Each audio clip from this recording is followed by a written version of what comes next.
The sea does not forgive, and it does not explain.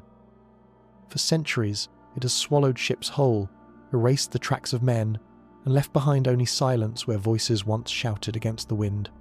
It is this silence that chills us most, because silence suggests not just death but the absence of answers. To sail across open water is to trust yourself to an ancient force far older than nations, a force that has never promised safety, never promised reason. It is here that the tales of haunting maritime disappearances begin, not with bodies washed ashore or wreckage floating on the tide, but with the terrible emptiness of nothing at all. The ocean has always been a stage for drama, its storms, its sirens, its sudden tempests that shred sails and splinter hulls. Yet what unnerves us most are not the violent drownings witnessed from the coast, but the vanishings. A vessel seen leaving harbour one day, and then no splintered mast, no oil slick, no final signal tapped in desperation.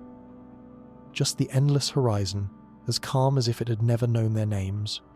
The sea is both witness and accomplice to such vanishings, and that duality makes it more haunting than any battlefield or graveyard.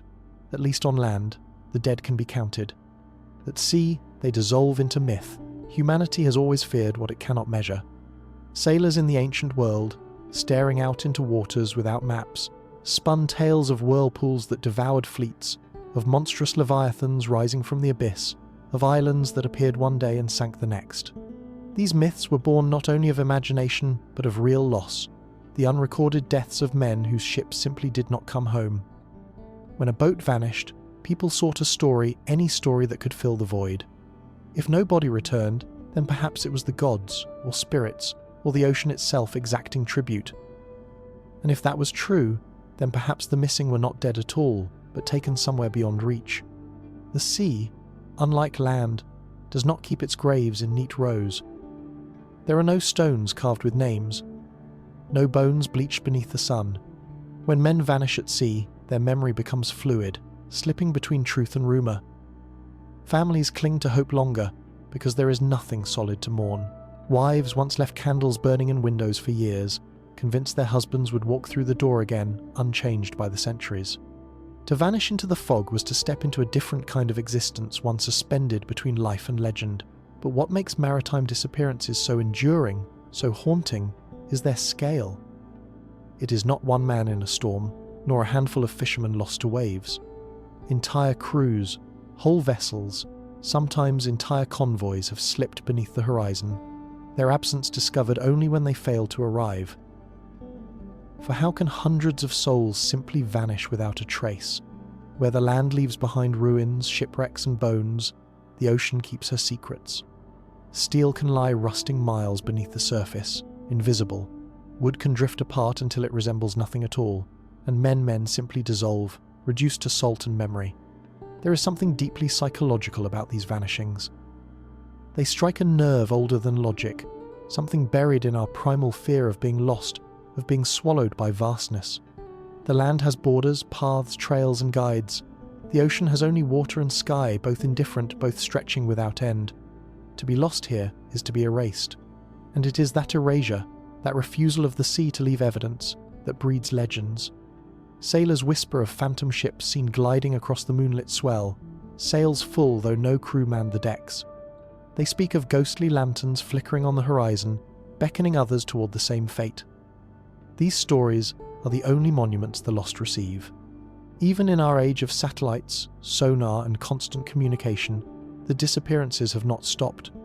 Yachts are found adrift, their engines silent, tables still set for meals never eaten. Fishing vessels vanish in calm seas, radios quiet. Planes fly into maritime corridors and never emerge. Technology has closed many mysteries, but not all. The ocean remains a wilderness we cannot tame, and each new disappearance is a reminder of its authority. It is as if the sea, unwilling to be fully mapped or mastered, still claims her sacrifices as she always has. And yet we return, for trade, for conquest, for exploration, for the sheer urge to cross. Men build larger ships, stronger engines, better navigation, and still they vanish. Perhaps that is why these disappearances haunt us so deeply. They remind us that progress cannot undo nature's will. The sea that took Bronze Age galleys and medieval merchantmen is the same sea that takes modern liners and warships. The mystery has not aged, it endures. So when we speak of haunting maritime disappearances, we are not telling ghost stories to frighten children. We are recounting humanity's uneasy pact with the ocean, a pact that has always come with the risk of being forgotten. The sea holds her secrets with a patience we cannot match, and every time a ship sails into the horizon, there remains a chance, however small, that it will never return. This is where our story begins, with the understanding that the ocean's silence is more terrifying than its storms. That to vanish into the fog is not only to die, but to be unremembered, except in whispers and speculation. And that perhaps, for those taken, their fate is not to rest in peace, but to drift forever in the imagination of those left behind. The first candle burns in the window, and the waves keep rolling. The voyage into these mysteries has begun. They appeared like a storm without warning, and like a storm they vanished. To the kingdoms of the Bronze Age, the sea peoples were not simply raiders, they were cataclysm itself, faceless fleets descending upon coasts, torching cities, and then fading back into the horizon. They came from nowhere, and they left behind only ruin. Historians have spent centuries trying to trace their origins and their fate, yet their story remains one of the earliest and most haunting maritime disappearances ever recorded. The first whispers of them ripple through Egyptian inscriptions and fragmented tablets scattered from Anatolia to Canaan. In the 12th century BCE, as the great powers of the Eastern Mediterranean, Egypt, the Hittite Empire, Mycenaean Greece struggled with droughts, famines, and war, the sea peoples surged like a tide against a crumbling shoreline. They struck with fire and steel, their ships crowding the seas, their warriors pouring inland. Entire cities that had stood for centuries collapsed in their wake. To contemporaries, it seemed as if an unknown people had risen from the sea itself, bent on wiping civilization from the map. Pharaoh Ramses III recorded their onslaught in monumental reliefs, boasting of his victories against them along the Nile Delta. The scenes carved into stone show fierce naval battles, Egyptian ships locking in combat with foreign vessels, archers loosing volleys, and bodies falling into the water. Ramses claimed triumph, declaring that he had broken the sea peoples forever, scattering them to the winds. Yet even in his victory, a shadow lingers. Who were these people? And where did they go? If their fleets were vast enough to shake the foundations of empires, how could such a force vanish from history almost overnight? Some scholars believe they were not one people at all, but a coalition, a desperate confederacy of tribes uprooted by famine and natural disaster. Evidence suggests that droughts struck the Mediterranean during this era, drying fields, starving villages, and forcing migrations. Perhaps the sea peoples were simply survivors, clans from the Aegean, Anatolia, and beyond, banding together on ships in search of new lands. If so, their disappearance was not a vanishing but a scattering. Some absorbed into coastal communities, others buried beneath the seas in failed invasions. The mystery lies in the silence of their name. Once feared, they dissolve from the records almost as swiftly as they appeared. The theory of assimilation has its weight.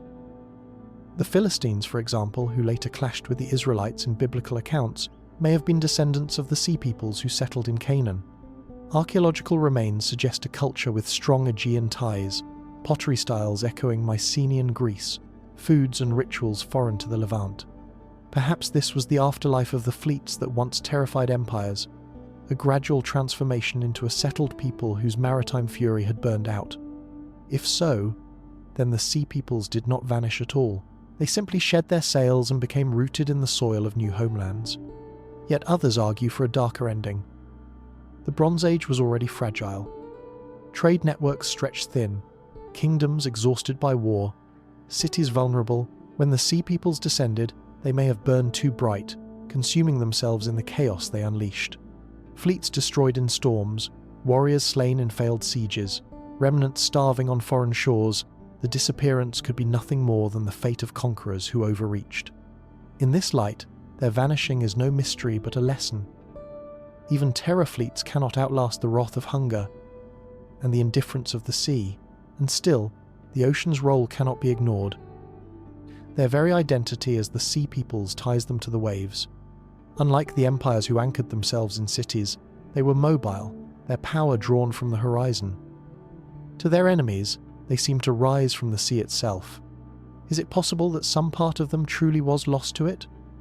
Fleets swallowed in storms, raiders scattered into the deep, their bones resting on seabeds no diver has touched. If the Mediterranean could devour merchantmen and navies in later centuries, why not these? Perhaps the most haunting explanation is also the simplest, that they were claimed by the waters they depended on. The silence that followed them is deafening. For a few decades, they are everywhere in destruction layers, in inscriptions, in the terror of kings. Then the record goes quiet. No more mentions, no more victories or defeats. The sea peoples fade into history's mist like a fleet sailing into fog, never to be sighted again. This is what haunts us. Not just that they destroyed, but that they themselves disappeared. Empires rose and fell, cities crumbled and rebuilt, but the sea peoples left no ruins, no lasting monuments, no clear legacy, only questions carved like shadows into the chronicles of their enemies. When we speak of haunting maritime disappearances, it is tempting to think only of ghost ships drifting in recent centuries, but the sea peoples remind us that the ocean's mysteries run far deeper. They were the first great terror of the sea, a storm of humanity that appeared and dissolved with the same untraceable suddenness as the vanishings of modern ships. Their memory survives only in fragments of fear, in the boastful inscriptions of those who barely survived their assaults. Did they vanish because they were defeated? Did they disperse into new peoples who forgot their origins? Or did the sea itself, their greatest ally, become their grave? We do not know. What we do know is that when they disappeared, the ancient world changed forever. Their raids marked the twilight of the Bronze Age, a collapse from which new civilizations would rise, and in that collapse, the sea peoples became a riddle that has haunted history for over 3,000 years. Like so many who vanish into the horizon, they left behind only silence. And silence, as the sea has always known, is the most haunting sound of all. The sagas tell us that the Norse sailed farther than any European dared for centuries after. They crossed the wild North Atlantic, braving waters that could snap a longship like kindling, and they reached the shores of a land rich with timber, grapes, and game. They called it Vinland. For the Greenlanders who had eked out a fragile life on ice and rock, this place must have seemed like a dream, an untamed paradise waiting to be claimed. Yet today, Vinland lingers not as a flourishing colony or a remembered kingdom, but as one of the great haunting maritime disappearances of the medieval world. The Norse came to North America, and then they vanished. The story begins around the year 1000, with Leif Erikson, son of Eric the Red. Driven by rumour, ambition, and the restless urge of seafarers to push beyond the horizon, he steered west from Greenland. What he found was unlike anything his people had seen. Fertile soil, rivers teeming with salmon, and forests deep enough to build 1,000 ships. His voyage was no myth.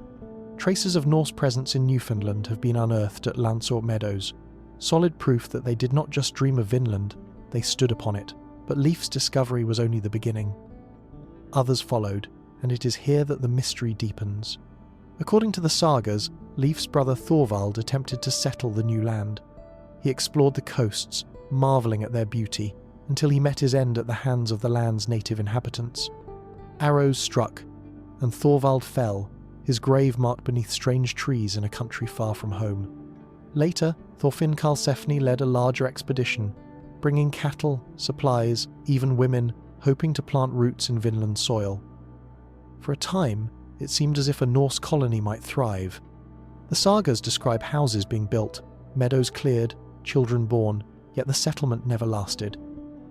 Within a few short years, it was abandoned. The settlers returned to Greenland, and Vinland slipped from the Norse grasp like sand through open fingers.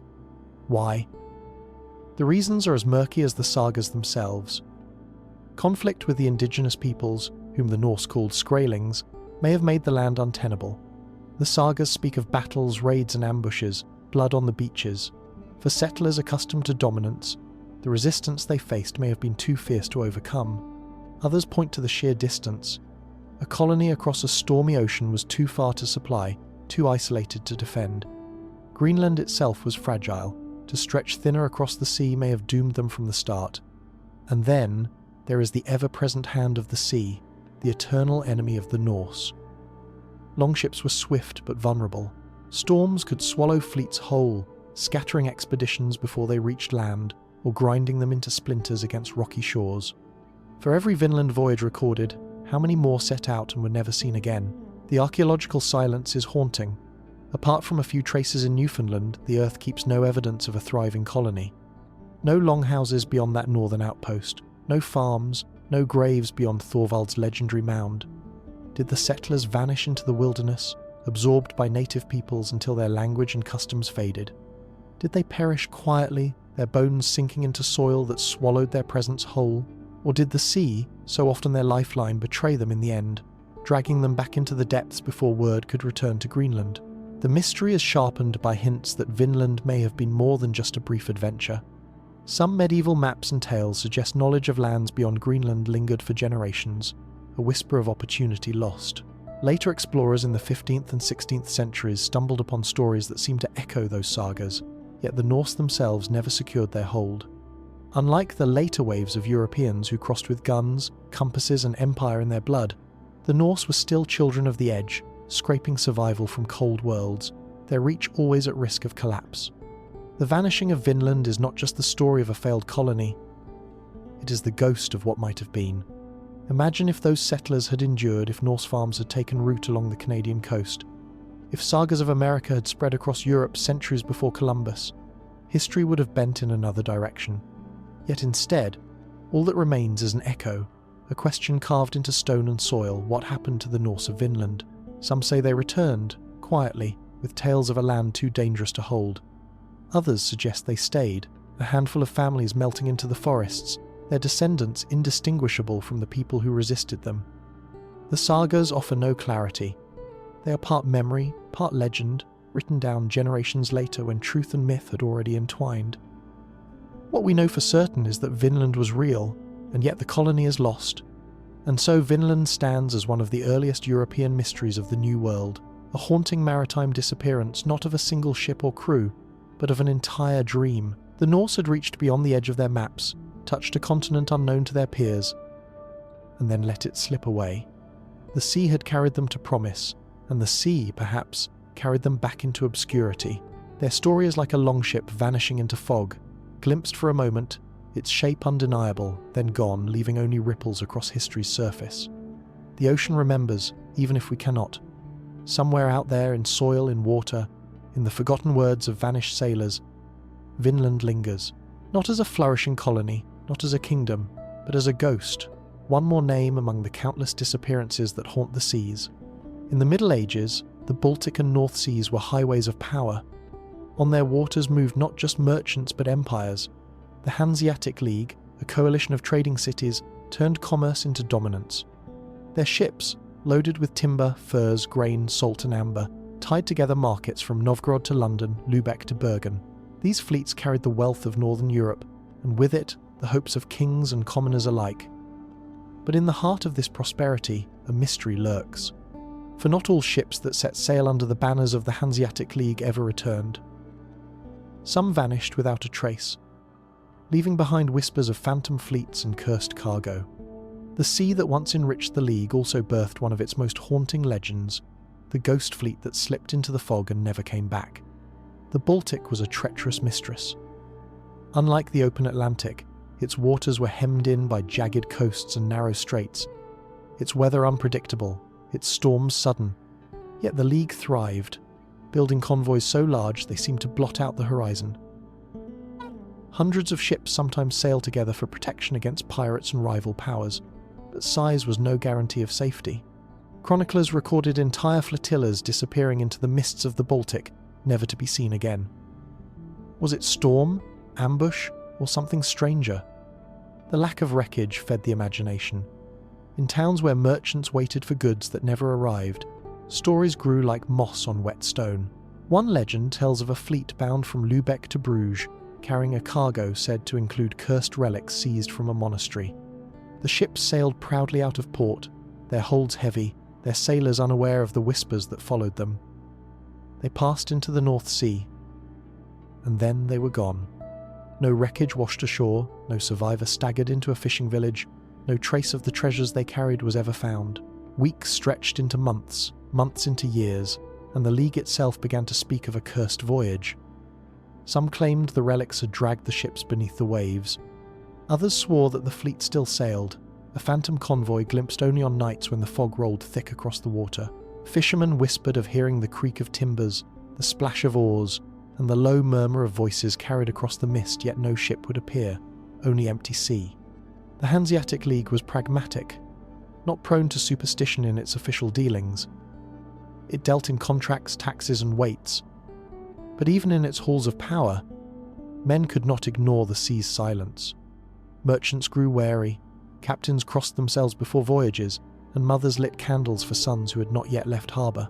The Ghost Fleet became a tale that no balance sheet could erase, a reminder that profit was never guaranteed, and that the sea took as much as it gave. Some historians have suggested practical explanations. Piracy thrived in the era, with privateers backed by rival kingdoms.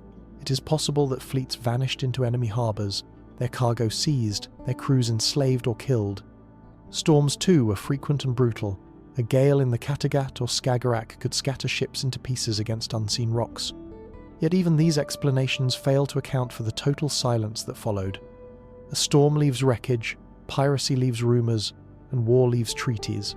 But these fleets left nothing, not even whispers except those of ghosts. There is also the strange matter of phantom ports, a theme woven into Baltic folklore.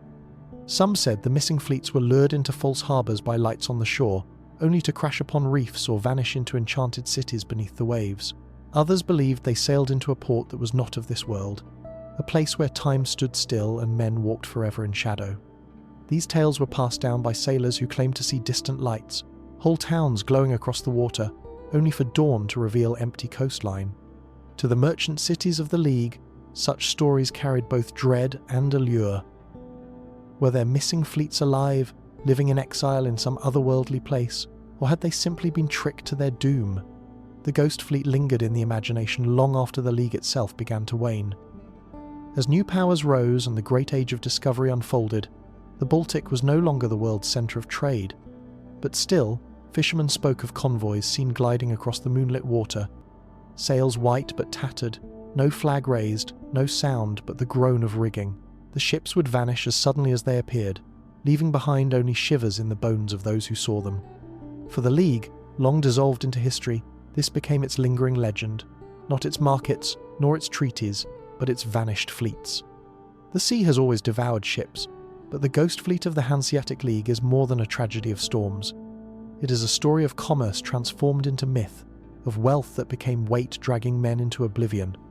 It is a reminder that even in an age of ledgers and law, the sea remained sovereign, and the fog could conceal not just pirates but the supernatural. To this day, the Baltic holds wrecks undiscovered, ships lying in darkness with their cargo still intact. Yet none has ever been proven to be one of the ghost fleets. Perhaps they are still out there, drifting just beyond sight, their crews forever bound to unfinished voyages. In the end, what haunts us is not just the loss of cargo or profit, but the silence. For a League built on trade, disappearance was the ultimate fear, the one line no merchant could account for. And so the legend endured, ships that left port in strength and never returned. Swallowed by the fog, their memory lingering on the waves.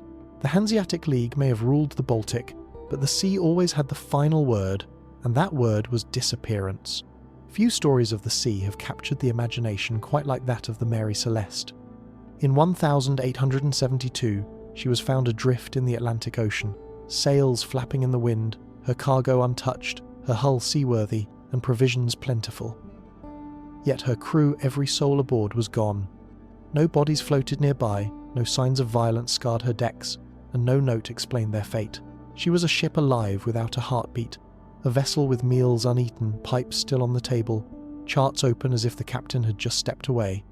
The Mary Celeste has since sailed not just in history, but in legend, a ghost ship whose mystery has never been truly solved. The brigantine had left New York in November, bound for Genoa, carrying barrels of industrial alcohol. Captain Benjamin Briggs commanded her, a respectable seaman travelling with his wife Sarah and their young daughter, alongside 7 seasoned sailors. By all accounts, the crew was capable, the weather tolerable, and the voyage routine. Yet less than a month later, another vessel, the Dei Gratia, spotted her adrift near the Azores. When the boarding party climbed aboard, what they found chilled them. The Mary Celeste was not wrecked. Her cargo was intact. There was no evidence of fire, no broken masts, no spilled blood, but the lifeboat was missing, and with it, everyone. What happened in those empty days between her departure and her discovery has spawned theories ranging from the rational to the absurd. Some suggest mutiny, a familiar explanation for vanished crews, but no evidence supported it. The cargo was untouched, and the crew's personal belongings remained. Why would mutineers abandon a perfectly sound ship filled with valuable goods? Others whispered of piracy, but again the scene did not fit. There was no looting, no ransacked quarters, no stripped supplies. The most plausible explanation, many argue, lies in the cargo itself. The barrels of alcohol were volatile. Some had leaked, giving off fumes that may have terrified the crew into believing an explosion was imminent. A sudden rush of smoke or the sound of shifting cargo might have convinced Briggs to abandon ship temporarily, lowering the lifeboat with plans to return once the danger passed. But if a squall struck, or if the rope securing the lifeboat snapped, they could have been cast adrift, watching helplessly as the Mary Celeste sailed away without them. It is a theory of tragic accident rather than malice, but one that still leaves gaps. Why was there no sign of panic in the log? Why did the abandonment seem so orderly, so calm? Others reach for nature's darker hand. Some speak of a seaquake, an underwater tremor that could have rattled the ship, sloshed the barrels, and filled the crew with dread. Others invoke waterspouts, tornado-like columns that could have doused the decks with spray and made the sailors fear the vessel would founder. Still others lean on superstition. The Bermuda Triangle, alien abductions, even sea monsters have been whispered in the long years since. While such explanations strain belief, they linger because the central fact remains unchanged. The people were gone, and no one knows why. The Mary Celeste has become almost mythic because she straddles the line between the ordinary and the inexplicable.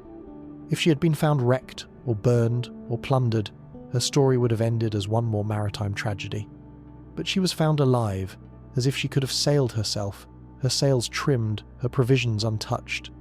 That eerie absence, that sense of being caught mid-step, makes her story so unsettling. It is not just that the crew vanished, it is that they left behind a stage perfectly set, as if they had simply walked off into the air. Over time, the legend grew. Newspapers embroidered details. Novelists like Arthur Conan Doyle wove fiction around her fate, and the Mary Celeste became less a ship than a ghostly metaphor for the sea's indifference. Each retelling sharpened the mystery, and each investigation only deepened the uncertainty. Theories multiplied, evidence was re-examined, but no solution silenced the questions. She became the archetype of the ghost ship, the vessel without a crew, forever sailing into the imagination. Even today, she resists explanation. Modern studies of her cargo have shown that fumes could indeed have caused a false alarm.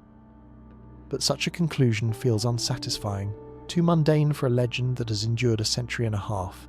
And perhaps that is the point. The Mary Celeste has transcended fact.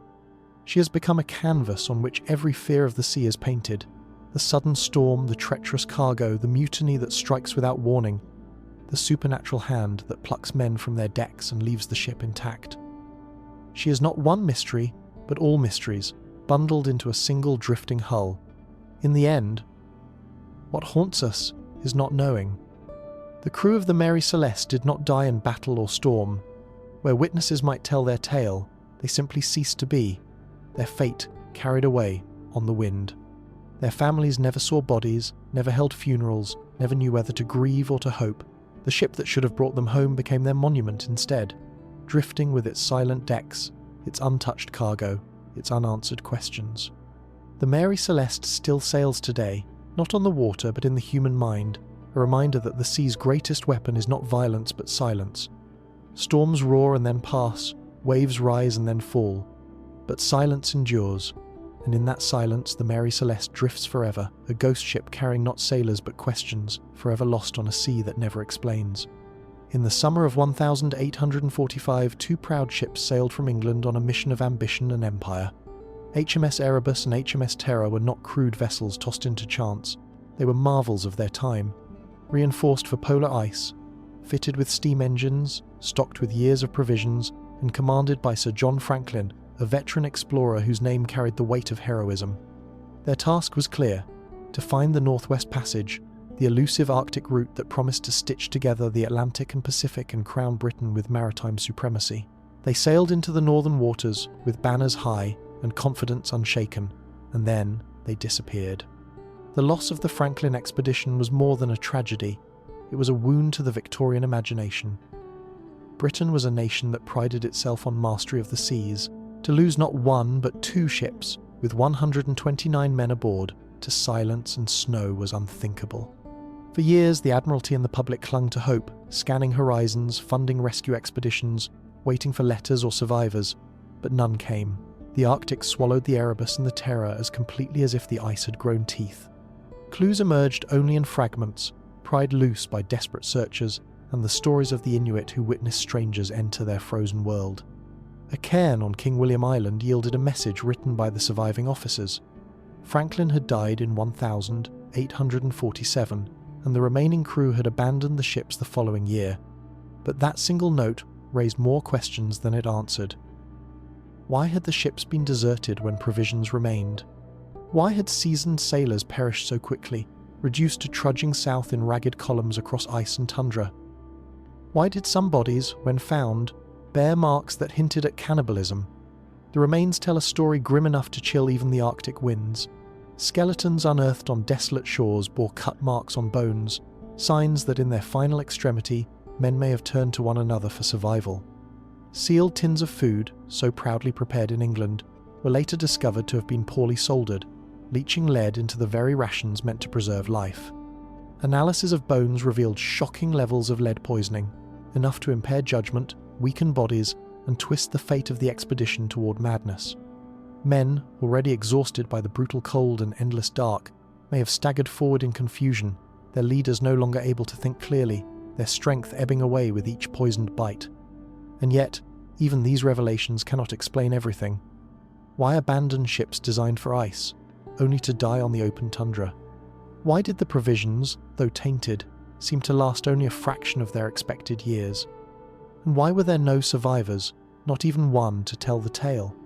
The Inuit accounts, passed down in oral tradition, describe ghostly figures dragging sledges, gaunt men who collapsed in the snow, ships trapped and then sinking silently beneath the ice. Their words, dismissed at first by Victorian arrogance, later proved eerily accurate. The Inuit saw what Europe could not admit. The Arctic was stronger than empire. For more than a century, the Erebus and the Terror lay hidden, their graves sealed by shifting floes. The Arctic is a jealous keeper of secrets. It preserves bodies in icy embrace, yet it conceals entire ships as if they never existed. Search after search failed, leaving only speculation in their wake. Some imagined mutiny, others madness, others some supernatural curse of the polar night. The Franklin expedition became more than a historical failure. It became a ghost story told in drawing rooms and whispered in sailors' bars, a reminder that even the greatest of nations could be humbled by silence. Then, in the 21st century, the ice relented. In 2014, the Erebus was found resting beneath Arctic waters, astonishingly intact, her timbers preserved in the cold. 2 years later, the Terror was discovered as well, sitting on the seafloor as though still waiting for orders. These discoveries answered some questions but left others raw. The ships had not drifted endlessly. They had settled, still and lifeless, where the ice had left them. What remains within what final traces of the men who once walked their decks may yet tell more of the story. But even now, the ultimate mystery endures. How did 129 men vanish so completely into hunger, frost, and silence? The Franklin expedition haunts because it embodies every terror of the sea magnified by ice.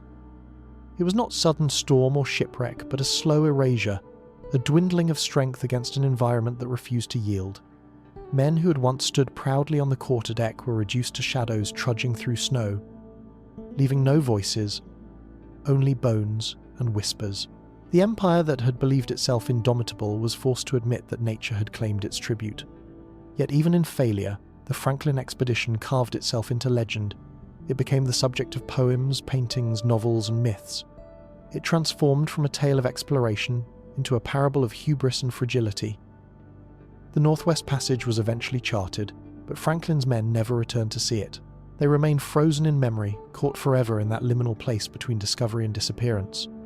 The disappearance of the Franklin expedition is not merely a historical puzzle, it is a ghost at the edge of human ambition. The ships may now rest on the ocean floor, their decks explored by divers, but the men themselves remain phantoms wandering the Arctic night. Their silence is the truest voice of the North, cold, enduring and absolute. And as long as the Erebus and the Terror lie beneath the ice, their story will continue to drift in the imagination like a ghost fleet, haunting every sailor who dares to challenge the frozen sea. In December of 1900, a relief vessel approached the Flannan Isles, a cluster of jagged rocks in the Outer Hebrides, and found the lighthouse looming tall against the grey sky. Its lamp, however, was dark. The sea foamed and hissed at the cliffs below, gulls wheeled in the wind, and the island stood in its usual desolation. But the keeper's 3 men tasked with tending the light were gone. No signal flags flew, no movement stirred, and when the relief crew landed, the doors opened into silence. The beds were unmade, the clocks had stopped, and meals sat uneaten on the table. The lighthouse, meant to be a sanctuary against the wrath of the sea, had become one of its greatest mysteries. The disappearance of the Flannan Isles keepers is not just a riddle of history, it is a ghost story carved into the waves of the North Atlantic. The keepers were Thomas Marshall, James Ducat, and Donald MacArthur. Experienced men, hardened to the loneliness of their post, they were stationed to keep the light burning on Eilean Moor, guiding ships past the treacherous cliffs and reefs. But when Captain James Harvey of the Hesperus arrived for routine resupply on December 26, he found the lighthouse abandoned. The logbook told its own eerie tale. One entry described a great storm battering the island, with seas so high they crashed over the cliffs. Another noted the men's fear unusual, since lighthouse keepers were expected to face storms with stoic resolve. Then, abruptly, the entries stopped. The last words, written by Marshall, recorded calm weather. And then, nothing. The official investigation pieced together fragments. Oilskins belonging to 2 men were missing, suggesting they had gone outside. The third set remained, hinting that one man, perhaps MacArthur, had rushed out in a hurry without proper gear. Ropes used to secure equipment were found tangled and frayed at the bottom of the cliffs.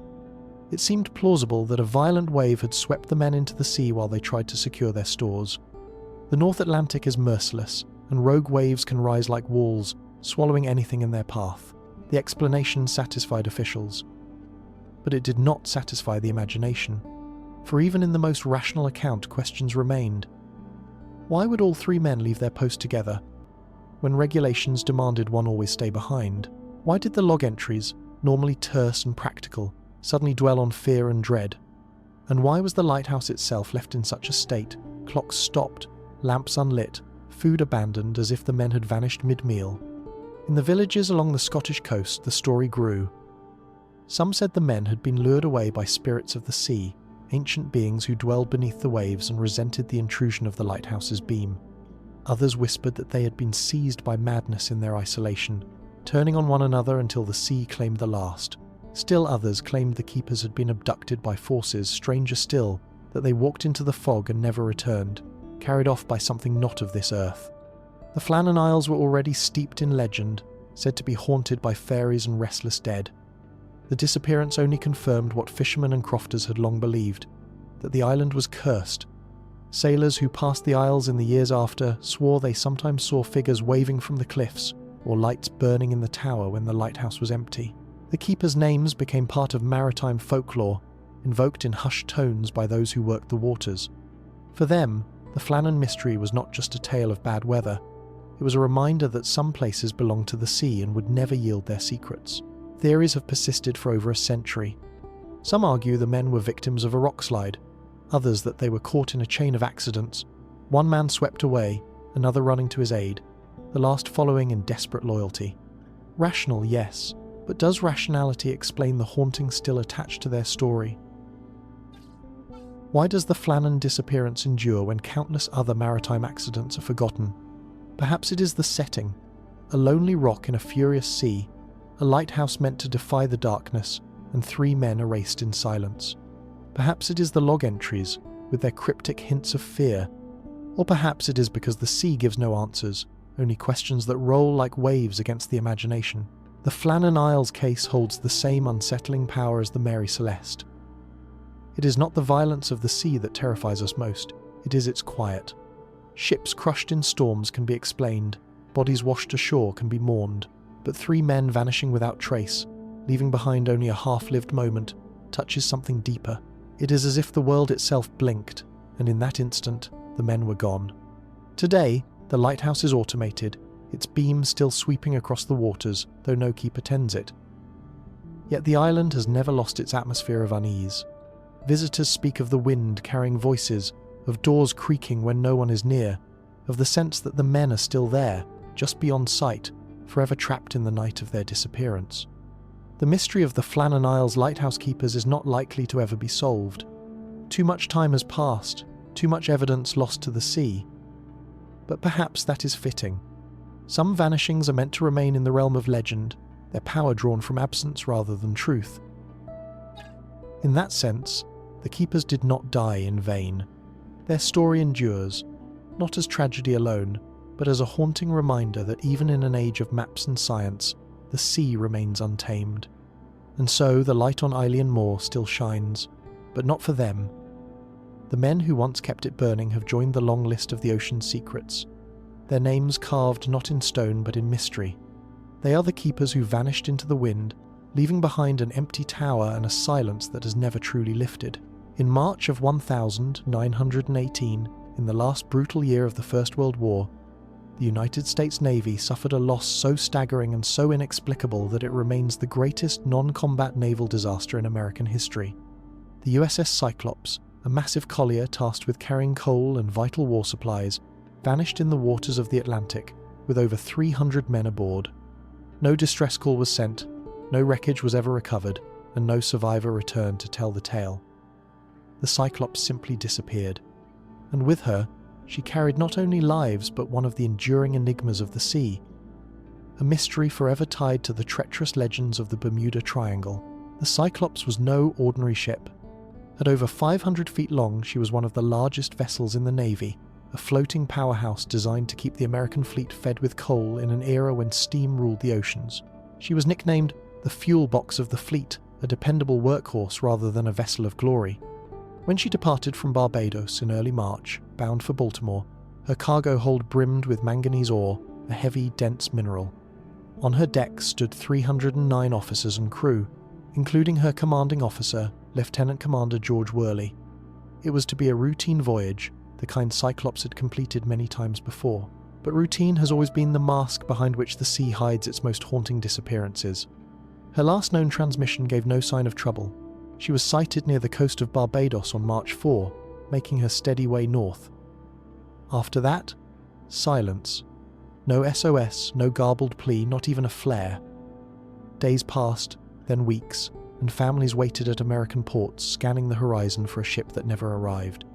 The Navy mounted searches, combing the waters, but not a single scrap of wreckage was found. It was as if the Cyclops had been swallowed whole by the ocean. Theories multiplied, as they always do in the face of silence. Some pointed to the cargo. Manganese ore, when improperly stored, could shift and destabilize a ship. A sudden roll, a storm, or a structural weakness might have capsized her. But if that were the case, why was there no distress call, no flotsam left to wash ashore? Others whispered of sabotage. Rumours swirled around Commander Worley, a man whose German birth and eccentric habits made him a target of suspicion during the fevered paranoia of wartime. Could he have turned traitor, steering the ship into enemy hands? The theory never bore fruit. No German record ever mentioned her, no prisoner was taken, no cargo seized. Storm remains a likely culprit. The Atlantic in March is cruel, and the region she sailed through was notorious for sudden gales.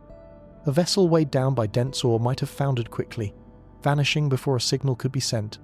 Yet even storms leave wreckage barrels, lifeboats, debris scattered on the tides.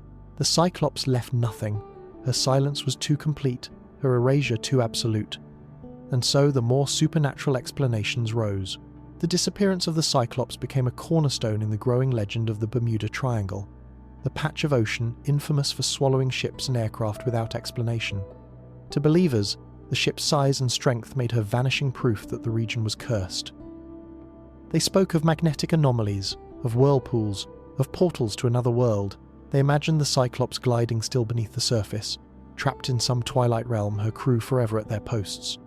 To skeptics, these tales were fantasy, born of a hunger to explain the inexplicable, yet they endure, because the Cyclops herself was never found. The haunting of the USS Cyclops lies not only in her disappearance, but in the sheer scale of her loss. 309 men, fathers, sons, brothers, vanished in a single moment, leaving behind no graves, no final words. Families received no closure, only the cold declaration that the ship was lost at sea. For a nation already bleeding from the war, it was a blow both practical and symbolic. The largest ship in her class had gone down, and no one could say how or why. The Navy would later build 2 sister ships, the Proteus and the Nereus. Both would share the Cyclops' fate, vanishing in later decades under circumstances almost as mysterious. It was as if the family of ships carried a curse, their very hulls marked by the ocean for sacrifice. To sailors, this only deepened the legend. To disappear once might be chance, to disappear 3 times was something else entirely. Even today, searches continue. Modern sonar and deep-sea expeditions have combed the waters where she was last believed to have sailed. The ocean floor is littered with wrecks, but none has been confirmed as the Cyclops. She remains elusive, hiding in the dark folds of the sea, a reminder that for all our satellites and machines, the ocean still guards its secrets well. The story of the USS Cyclops endures because it is not merely a historical event, it is a ghost story told on a grand scale. A ship too large to be lost, a crew too many to vanish without trace, a silence too profound to accept. She is the Mary Celeste magnified, not a drifting shell but an absence so vast it seems impossible. The Cyclops is a hole in history, a name etched into naval records but untethered from conclusion. In the end, the most chilling detail is the lack of farewell. The men aboard the Cyclops did not even leave us the mercy of a last word. They are gone, their fates swallowed whole by sea and time.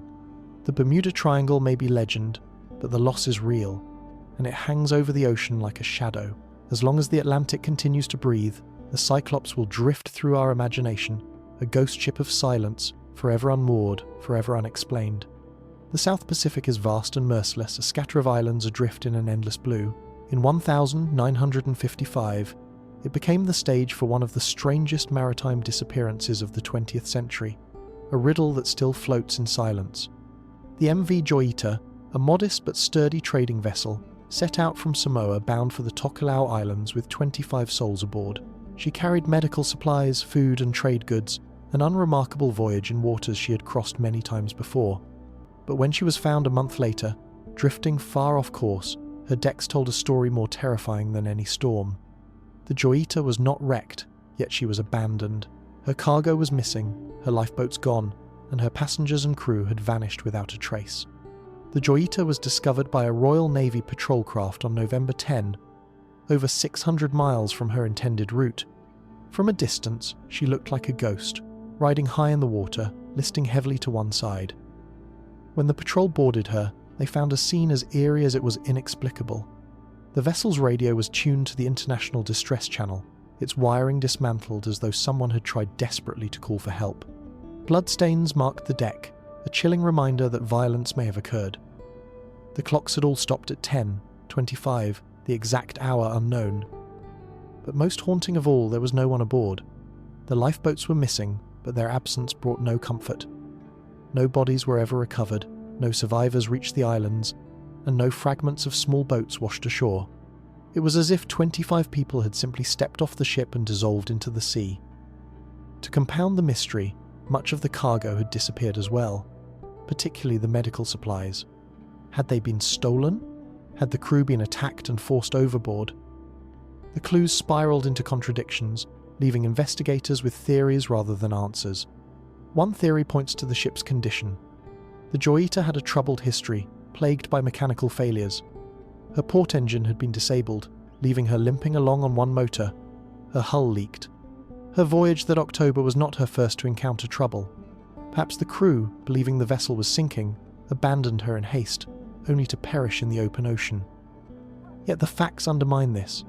When she was found, the Joyita was still afloat, her hull buoyant, thanks to her construction. She was damaged, but not sinking. If the crew had only stayed aboard, they might have survived. Abandoning her was not necessary, yet they did it and disappeared forever. Others argue piracy. The South Pacific was no stranger to opportunistic raiders, and the missing cargo suggests foul play. But why leave the ship behind? And why erase every trace of the people aboard? Pirates might strip goods and kill, but their crimes leave scars. The most chilling theory comes from the evidence of blood on the deck and the dismantled radio. Something happened that inspired panic, whether mutiny, attack, or sudden fear of sinking. In the chaos, perhaps the lifeboats were launched, carrying the crew and passengers into the expanse of ocean where no rescue came. Days under the pitiless sun, nights under black skies, and then only the endless water to receive them. The ocean swallows quickly, and in that vastness, a small boat may vanish as surely as a ship. But then there are the whispers, the legends that cling to such mysteries. Some islanders say the Joy-Eater crossed into cursed waters, where ships are never meant to return. Others tell of phantoms steering her, her empty decks echoing with the cries of the lost. Fishermen claim to see her drifting for days, half submerged, as if she resisted death itself. Unlike other ghost ships, she bore not the dignity of stillness but the ragged stench of violence, her abandoned state raising more questions with each discovery. The Joy-Eater haunts because she should not have been a death sentence. She was damaged, yes, but still seaworthy. Her crew were experienced men, her passengers accustomed to the island seas. There was no storm that night, no sudden squall to explain why all 25 would flee into the open ocean. They left behind water, food, and the relative safety of the hull. They left behind reason, and in doing so, they left behind a question that can never be answered. What terror drove them off the ship into certain death? The wreck itself became almost symbolic. She was towed to shore, repaired, and set to sea again, but her reputation clung like a curse. No sailor trusted her, and tales spread of ill fortune to any who boarded. The Joy-Eater never again found a steady career.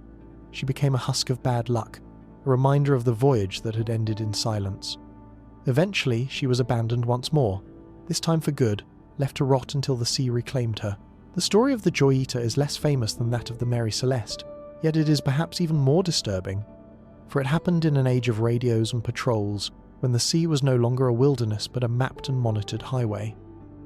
The 20th century was not supposed to allow such vanishings, yet the Joy-Eater proved otherwise, reminding us that no matter how modern the age, the ocean's appetite remains. To this day, the Joy-Eater's fate endures as a riddle of fear and silence. Her passengers and crew are nameless phantoms in maritime history, erased not by storm or fire but by something stranger, a decision made in panic, or perhaps in violence, that left only emptiness behind. And when her drifting hull was found, heavy with unanswered questions, the world was reminded that some ships never truly die. They linger as questions, as shadows, as unfinished sentences on the endless page of the sea. The Joy-Eater sails still, not in water but in imagination, a ghost vessel forever adrift carrying the silence of the 25 souls who vanished into nothingness. In April of 2007, the Coral Sea off the coast of Queensland became the setting for a mystery so unsettling it was instantly hailed as a modern echo of the Mary Celeste.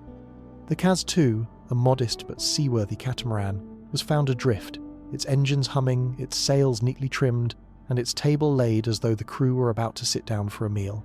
Yet the 3 men who had set sail aboard her just days earlier were nowhere to be found. No distress call was ever sent, no lifeboats were launched. Like the ghost ships of centuries past, the Kaz 2 slipped into maritime legend in a silence more terrifying than storm or wreckage. The Kaz 2 was not crewed by novices.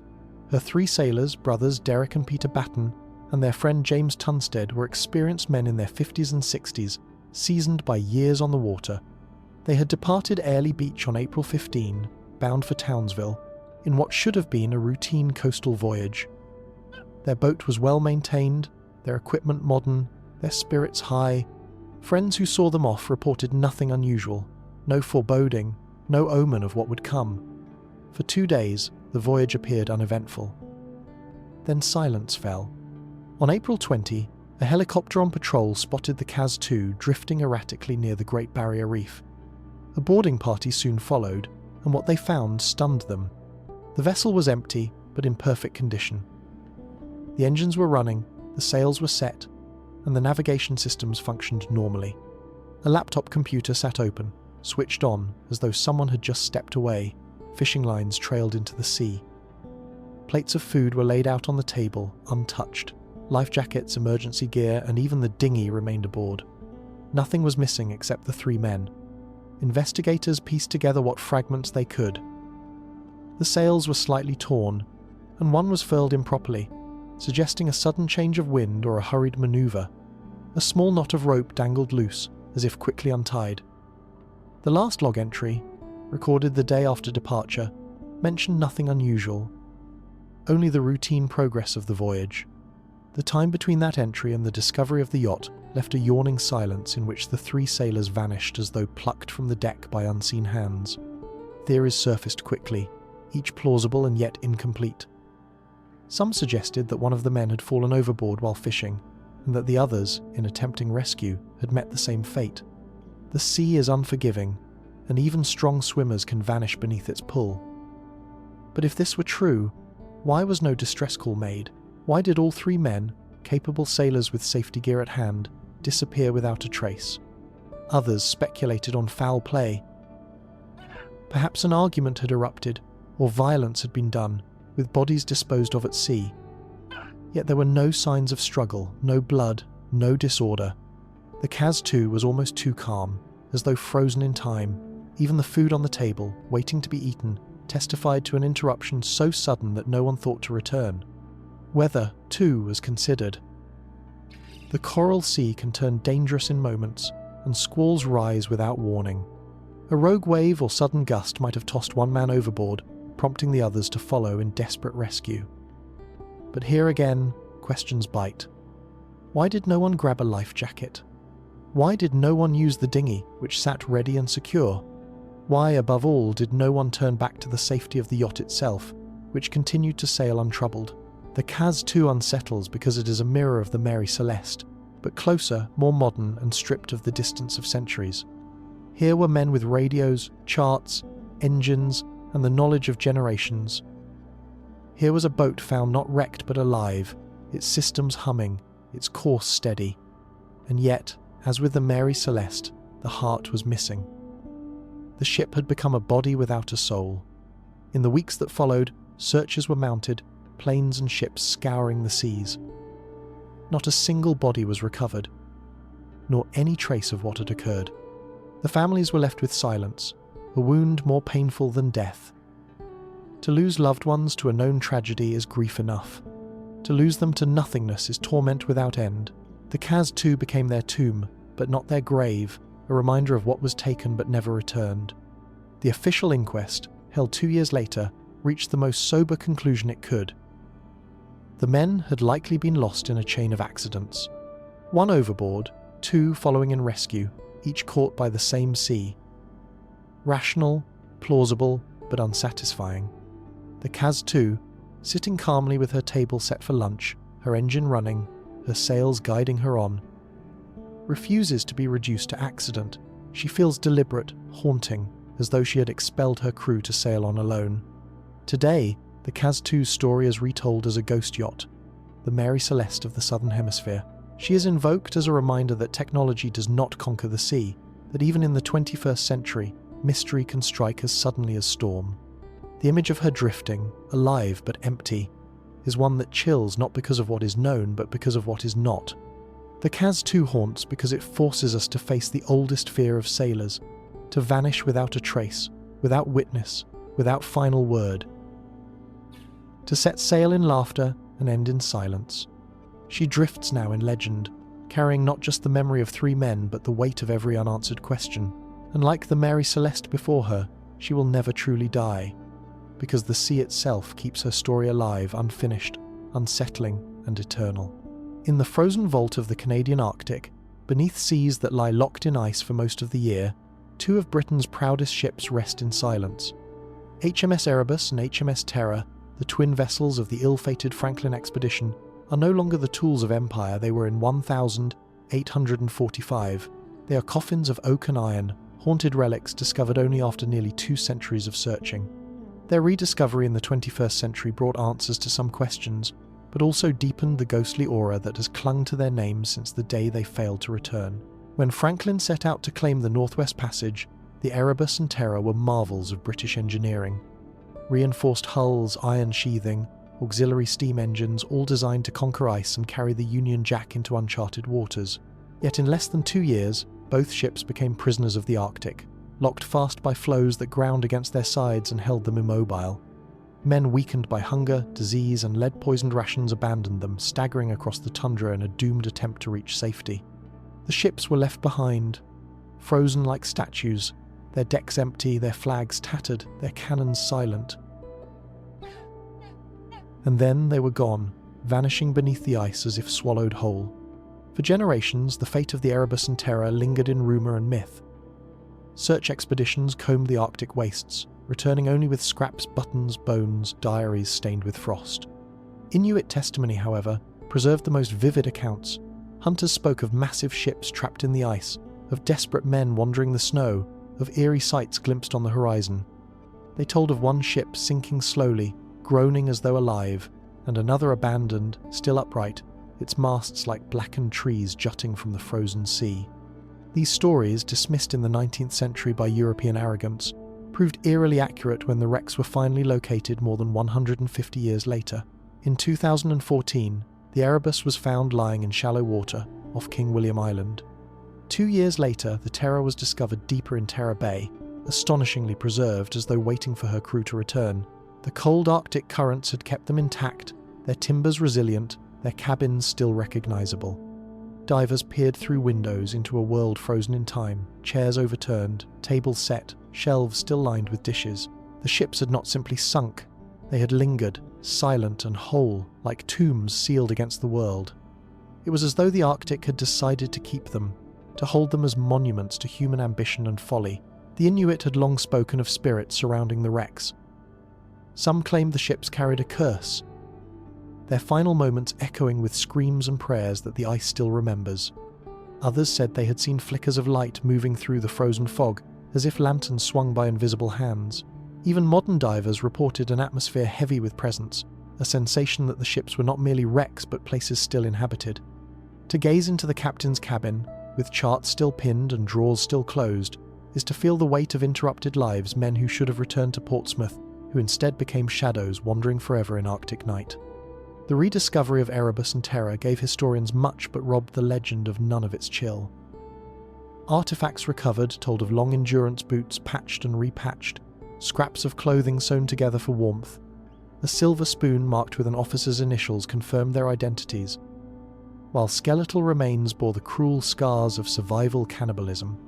Yet nothing revealed the full truth of why no man escaped, why no survivor ever staggered into history with the story. The ships are museums of silence, rich with objects but barren of voices. Their final resting places only deepen the unease. The Erebus lies in waters shallow enough to tempt exploration, but storms sweep the site with sudden fury, as though guarding it from prying hands. The Terror rests deeper, its hatches sealed, its decks eerily undisturbed, as if the crew simply stepped away for a moment. It is too perfect, too intact, almost alive. Some whisper that one day it may rise again, lifted by shifting ice, sails unfurling ghost-like in the northern wind. What chills us most about the Erebus and Terror is not simply the tragedy of lost men, but the way the ships themselves have become characters in the story. They are not wrecks in the usual sense, shattered, strewn across the seabed. They are bodies lying in state, still whole, still waiting, still holding secrets. Their very names, Erebus, from Greek myth, the region of darkness, Terror, the embodiment of fear, seem prophetic, as though destiny was etched on their bows from the moment they left England. The warship that never returned is more than one ship. It is both vessels, bound together in fate and memory, twin phantoms whose disappearance humiliated an empire, and whose rediscovery rekindled old dread. Their story is a reminder that the sea and the ice are not conquered, they are only endured, and sometimes only survived long enough to be forgotten. Franklin's men dreamed of maps and glory. Instead, their ships drift now in legend, their souls wandering the snow, their final words lost beneath frozen stars. The Erebus and Terror remain there still, silent beneath the Arctic waters, guarded by cold and myth. They have become the northern equivalent of ghost ships, not drifting but lying in wait, forever trapped in the realm between history and nightmare. When divers descend into their cabins and peer through the gloom, they do not see mere timber and iron. They see the shadows of men long dead, their hands frozen to the ropes, their eyes turned toward a horizon they never reached. The warships that never returned remain with us not on the seas, but in the haunted imagination of all who dare to follow them into the ice. The morning of January 31, 1921, dawned grey and cold along the coast of North Carolina when the lightkeeper at Cape Hatteras spotted a schooner run aground on the Diamond Shoals. It was the Carroll A. Deering, a 5-masted merchantman, her sails still set, her hull stranded in shallow water. From shore she looked eerily intact, her masts rising against the winter sky like the ribs of some stranded beast. But when rescuers finally boarded her, they found a scene that would cement her place among the most haunting maritime disappearances of the 20th century. The ship was not empty of supplies, nor stripped bare by storm. Instead, she was utterly abandoned. Her crew, every last man, had vanished without a trace. The Carroll A. Deering was a proud schooner, built in 1919, designed for the hard labour of cargo runs along the Atlantic. On her final voyage, she had departed Rio de Janeiro, laden with coal and bound for Norfolk, Virginia. She had a seasoned captain, William Merritt, but illness forced him to leave the ship mid-voyage, replaced by Captain W.B. Wormell, an older but capable man. With him sailed a multinational crew, men used to the dangers of the sea. Their last known communication came days before the grounding, when another vessel reported seeing the Deering making her way up the coast. After that silence. When rescuers clambered aboard the stranded schooner, the mystery deepened. The ship's galley showed signs of a meal being prepared, pots still on the stove. The crew's quarters bore no signs of panic, but personal effects were gone. The ship's logbook, sextant, and navigational equipment had all vanished, along with the lifeboats. Only the ship's cargo remained, untouched, its hold still filled with coal. It was as though the crew had departed in an orderly evacuation, yet they left behind the vessel itself stranded but seaworthy, waiting like a corpse abandoned on the sand. Theories swirled quickly, each one darker than the last. The first pointed to mutiny. Captain Wormell, though experienced, was said to have quarrelled bitterly with his crew. Witnesses in Barbados recalled the old captain speaking ill of his men, calling them untrustworthy. Could the sailors have turned against him, seizing the lifeboats and fleeing, only to perish at sea? The missing navigational tools lent weight to the theory. Yet, if mutiny occurred, why was the ship itself left unharmed, her cargo intact, her decks in order? Mutiny often leaves scars, violence, disarray, blood spilled on the planks. The Carroll A. Deering bore none of these. Another theory was piracy. The early 20th century still saw raiders in the Caribbean and off the American coast preying on merchantmen. Pirates might have boarded, taken the crew and abandoned the vessel. But again, why spare the cargo, the most valuable prize? Pirates who strike do so for gain, not for mystery. The ship's holds were full, yet nothing was stolen but the men and the navigational tools. It was almost as if the crew themselves were the target, as though they had been erased deliberately, their vessel left as a hollow relic. Then came whispers of the Bermuda Triangle. For though the Deering was found off North Carolina, her course had brought her near those fabled waters. Like the Cyclops before her, the Deering became tied to the legend of ships swallowed whole by invisible forces. Some spoke of storms, others of magnetic anomalies pulling men to madness. To a public already fascinated by ghost ships, the Carroll A. Deering became the American Mary Celeste, her story repeated in newspapers and whispered in coastal towns as proof that the ocean could still make men vanish. The US government took the matter seriously enough to investigate. Multiple departments from the Coast Guard to the State Department examined the evidence. Some speculated she had been lured by rum runners, prohibition smugglers who sought fast vessels and capable crews. Others suggested Bolshevik agents, part of the Red Scare paranoia of the time, had seized the ship in an act of sabotage. None of these theories held. No crew ever surfaced in another port, no lifeboat washed ashore, no bodies were found. The Deering's men had vanished as completely as if the sea itself had reached out and plucked them into its depths. What unsettles most about the Carroll A. Deering is her sheer presence. Unlike so many disappearances, where a ship and crew vanished together, here was a vessel, intact, visible to all, but hollow. To stand aboard her, as rescuers did, was to stand in the echo of absence. The ship herself lived on, her timbers still creaking, her sails torn but proud, while her human heart was missing. She was a ghost, not because she was wrecked, but because she was abandoned. The sea eventually reclaimed her. Pounded by storms, her stranded hull broke apart, her timbers scattered along the shoals. Yet her story endured, one of the great unsolved maritime riddles.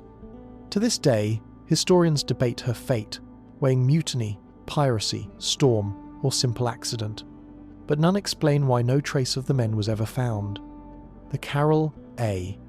Deering lingers because she is more than a tragedy. She is a symbol of the ocean's power to erase not just lives, but certainty itself. Standing on the sands of Cape Hatteras, where the Deering's bones once lay, one can still imagine her masts looming in the mist, her decks silent, her galley waiting for a meal that would never be eaten.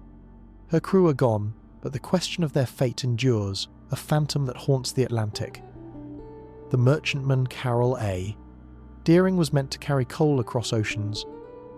Instead, she carried herself into legend, another ghost in the long gallery of ships the sea has claimed, not with wreckage, but with silence. War has always been fertile ground for mystery, and nowhere did the Second World War breed stranger tales than on the sea. The Atlantic was a graveyard of steel and saltwater, where merchant convoys, battleships, and U-boats alike vanished under the endless press of waves. Yet, among these documented sinkings and tallies of loss, whispers persist of something stranger. A phantom convoy, entire groups of ships sighted and then swallowed by sudden fog, leaving hunters and survivors alike to swear they had seen fleets vanish into nothingness. These stories, elusive and unsettling, lie at the border where history shades into ghost story. The Battle of the Atlantic was relentless. Merchant convoys carried food, weapons, and fuel across vast stretches of ocean, guarded by escorts against the prowling U-boats of Germany.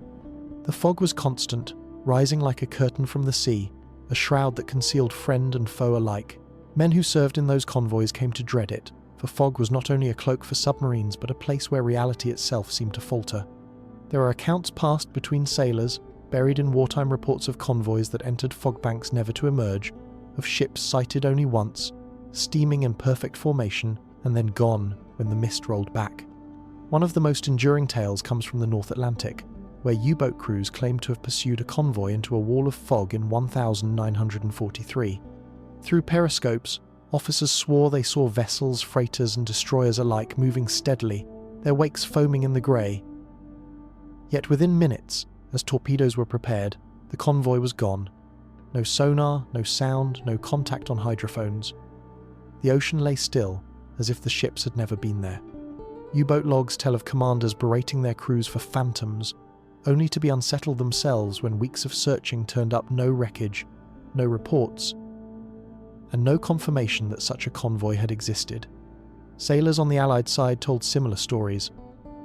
Escorts reported glimpses of silhouettes in heavy mist, lights flashing in Morse, only for the shapes to dissolve as though painted by the fog itself. Men spoke of hearing the thrum of engines, the rhythmic pulse of screws, before silence fell and the ocean returned to emptiness. A few accounts even speak of convoys appearing where no convoys should be, ships of an older design, their smokestacks billowing coal dark smoke, sighted on the horizon before vanishing. To men already living in a world of death and uncertainty, these apparitions felt like omens, reminders that the sea was home not only to enemies of flesh and steel but to mysteries older than war. The fog was the constant actor in these tales. It could appear suddenly, rolling over the water in waves thick as wool. Convoys vanished from sight in moments, leaving men cut off from the ship beside them. In those moments, sailors swore they saw things not easily explained. Vessels that sailed silently, convoys that did not match any roster, ships that ignored signals and drifted past as if blind. When the fog cleared, no trace remained. In some cases, entire groups of ships were believed lost to enemy action, yet later records showed no U-boat kills, no survivors, no wreckage. They had been erased without witness, without cause. Skeptics argue that wartime stress birthed these stories, that exhaustion, fear, and the ever-present tension of submarine attack warped the senses of men already near breaking. Fog plays tricks, bending sound and shadow, turning waves into hulls and clouds into funnels. In the chaos of convoy duty, perhaps illusions were inevitable. But those who told the tales were not naive recruits, they were hardened sailors, officers, and commanders who knew the sea intimately. When they said they saw convoys vanish, their words carried the weight of experience, and their unease was not easily dismissed. There is a darker interpretation, one that ties these disappearances to the ocean itself rather than war. The Atlantic has long carried legends of ships lost without trace, from the Sea Peoples to the Cyclops.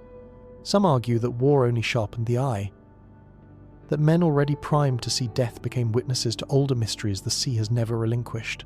Perhaps convoys were swallowed by sudden squalls or rogue waves, their fates hidden in fog until the ocean claimed them whole. Yet the absence of wreckage, the lack of survivors, the vanishing of entire fleets stretches explanation thin. The idea of a phantom convoy resonates because it inverts the ordinary logic of war.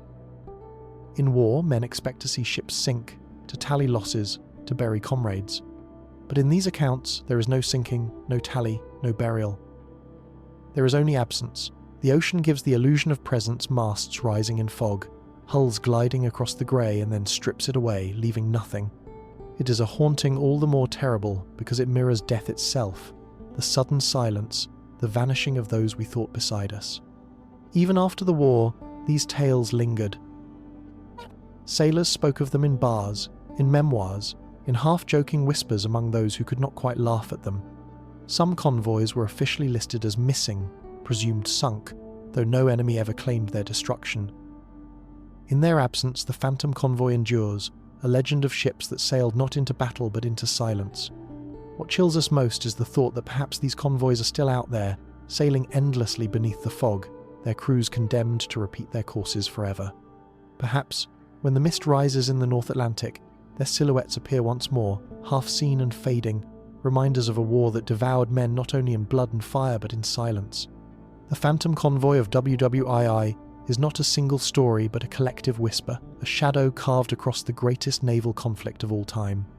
And like the sea itself, it refuses to give us answers, only questions, only absence, only the haunting image of ships that never truly arrived.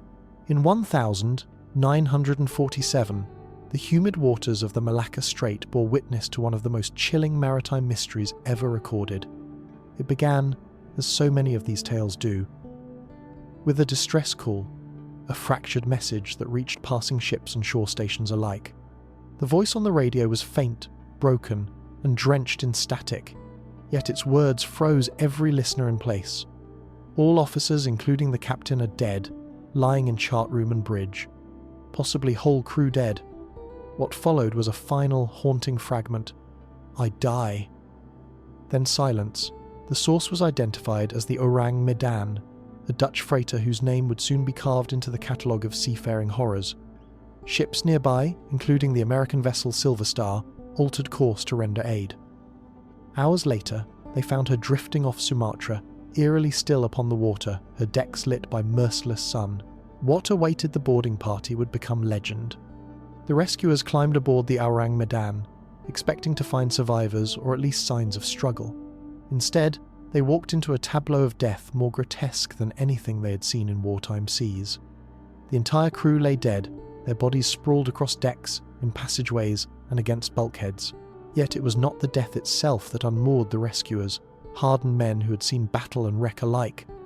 It was the condition of the corpses. Every man's face was twisted into a mask of agony and terror, mouths frozen in screams, eyes staring wide as if they had witnessed something unspeakable. Some bodies pointed upward, as though cowering from an unseen horror descending from the sky. The ship was silent but heavy with an invisible dread. Even the ship's dog lay dead, its teeth bared in a snarl, frozen mid-snarl as though it too had glimpsed something beyond comprehension. No wounds marked the crew. No gunfire scars or blade cuts marred the decks. Death had come suddenly and without violence, yet left its grotesque calling card on every face. The Silver Star's men wasted no time searching for cause. The engine room revealed no immediate disaster, no fire, no flooding, no collapse. Yet the ship felt unnatural.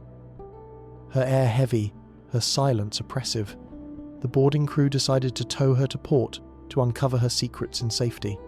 But before they could, the Orang Medan made her final, violent gesture. Smoke began to rise from her lower decks, and within moments, fire erupted. The rescuers scrambled back to their boats, cutting the tow lines. A massive explosion tore through the ship, splitting her apart and sending her to the depths. In an instant, all evidence sank with her. What happened aboard the Orang Medan has never been explained. Without a wreck to study, the theories that grew around her were wild and varied. Some suggested leaking cargo of dangerous chemicals or munitions, producing toxic fumes that asphyxiated the crew in agony. Others proposed carbon monoxide poisoning from a malfunctioning boiler, yet the faces, those frozen masks of terror, did not fit the slow hand of gas. Poison kills, but it rarely leaves the dead as if screaming into eternity. Then there were darker theories. Some speculated secret military experiments, chemical weapons hidden aboard a phantom freighter disguised as a Dutch ship. The explosion could have been scuttling charges to erase evidence. In the years after World War II, with Cold War paranoia already simmering, such explanations found fertile ground. The Orang Medan, some claimed, was not a freighter at all but a clandestine laboratory, and her crew the victims of their own monstrous cargo. Beyond rational speculation, the supernatural bled in. Sailors whispered that the crew had seen something not of this world, an apparition, a curse, a visitation that petrified them where they stood. The dogs snarling at thin air became emblematic, as though even animal senses recoiled from the unseen presence. Some wove the tale into older lore of the region, where spirits of the drowned and forces of the deep claimed the souls of trespassers. Skeptics point to the difficulty of even confirming the Orang Medan's existence. No official records of her registry survive. Some claim she never existed at all, that the tale is sailors' legend magnified by retelling. Yet this does not erase the distress call, logged by multiple stations, nor the testimony of those who swore they saw her adrift before she burned. If she was fiction, she was one told with unnerving consistency, a ghost story with the bite of truth. The Orang Medan endures not just because of what may have killed her crew, but because of what was erased. She took her secrets with her to the bottom of the Malacca Strait, leaving behind only fragments of radio static and the memory of eyes locked in eternal terror. Unlike other ghost ships, where time leaves room for theories of mutiny, piracy or storm, the Orang Medan is pure enigma. No storm, no theft, no mutiny can explain why men would die screaming without a wound, nor why the ship chose to obliterate itself before the world could probe her secrets. In the decades since, the story has grown, retold in ports and naval bars as a warning. The ocean is vast, it says, and not everything within it belongs to us. Some ships are not meant to be boarded. Some distress calls are better unanswered. The Orang Medan is less a shipwreck than a haunting, a reminder that the sea does not only drown men but sometimes terrifies them to death. To this day, her name surfaces whenever sailors gather in shadow and salt air. She is spoken of with the same reverence as the Mary Celeste, but with a darker edge, a sharper chill. The Orang Medan is not just a ghost ship. It is a ship that looked into the abyss and took her crew with her. Somewhere beneath the Straits of Indonesia, her remains lie scattered in silence, her cargo dissolved, her story incomplete. But her legend sails on, heavy with smoke and silence, the phantom of a freighter whose crew died screaming at something the sea will never reveal. There is a stretch of ocean that has become more legend than geography, a triangle drawn not on maps but in the minds of those who whisper its name. Bounded loosely by Miami, Bermuda and Puerto Rico, it covers 500,000 square miles of sea. To sailors and aviators alike, it is known as the Bermuda Triangle, the Devil's Triangle, a place where ships sail into silence and planes vanish without a trace, as though erased from existence by some unseen hand. Unlike single tragedies, the Bermuda Triangle is a catalogue of disappearances, a theatre of vanishing acts that stretches from colonial days to the modern era.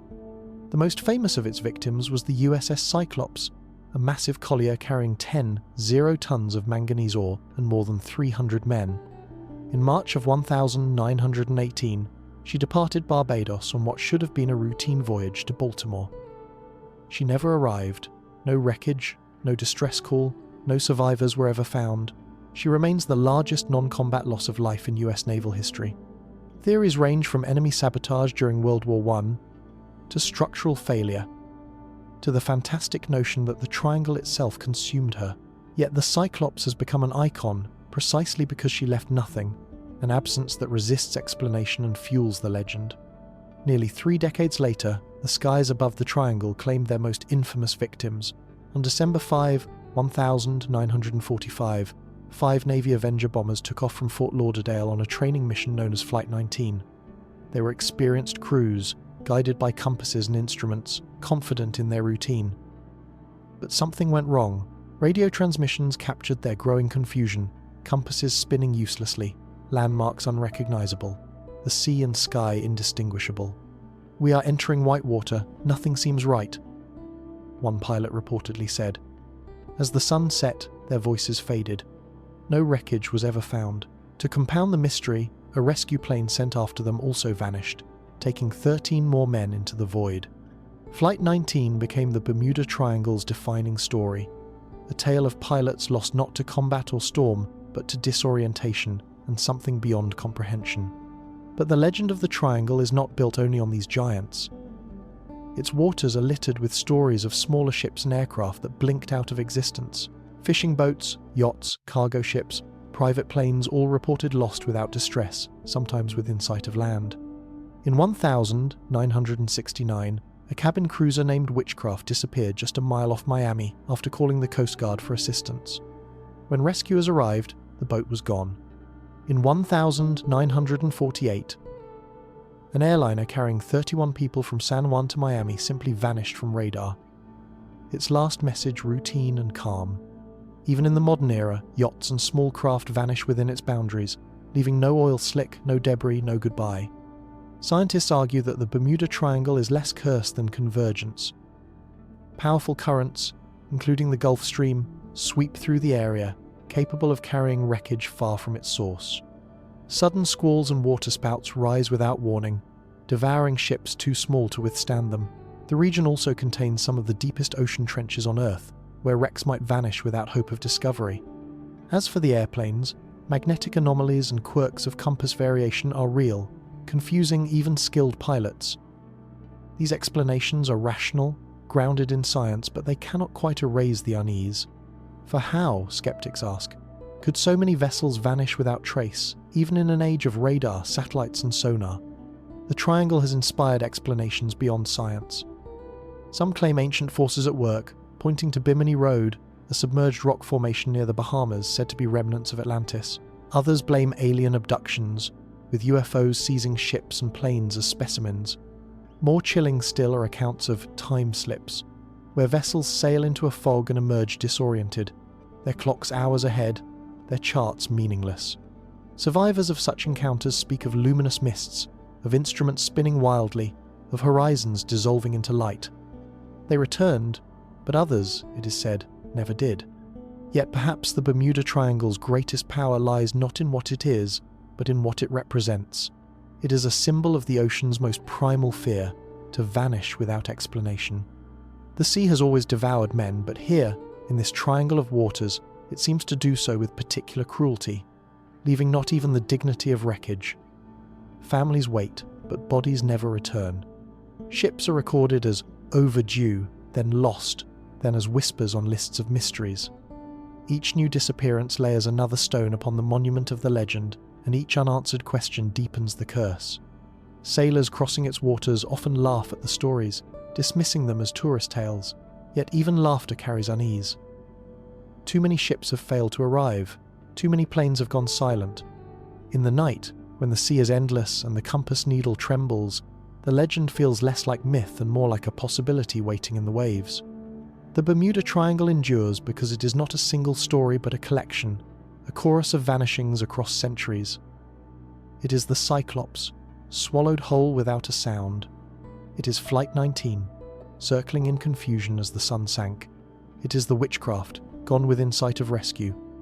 It is every sailor who set out with confidence and never returned.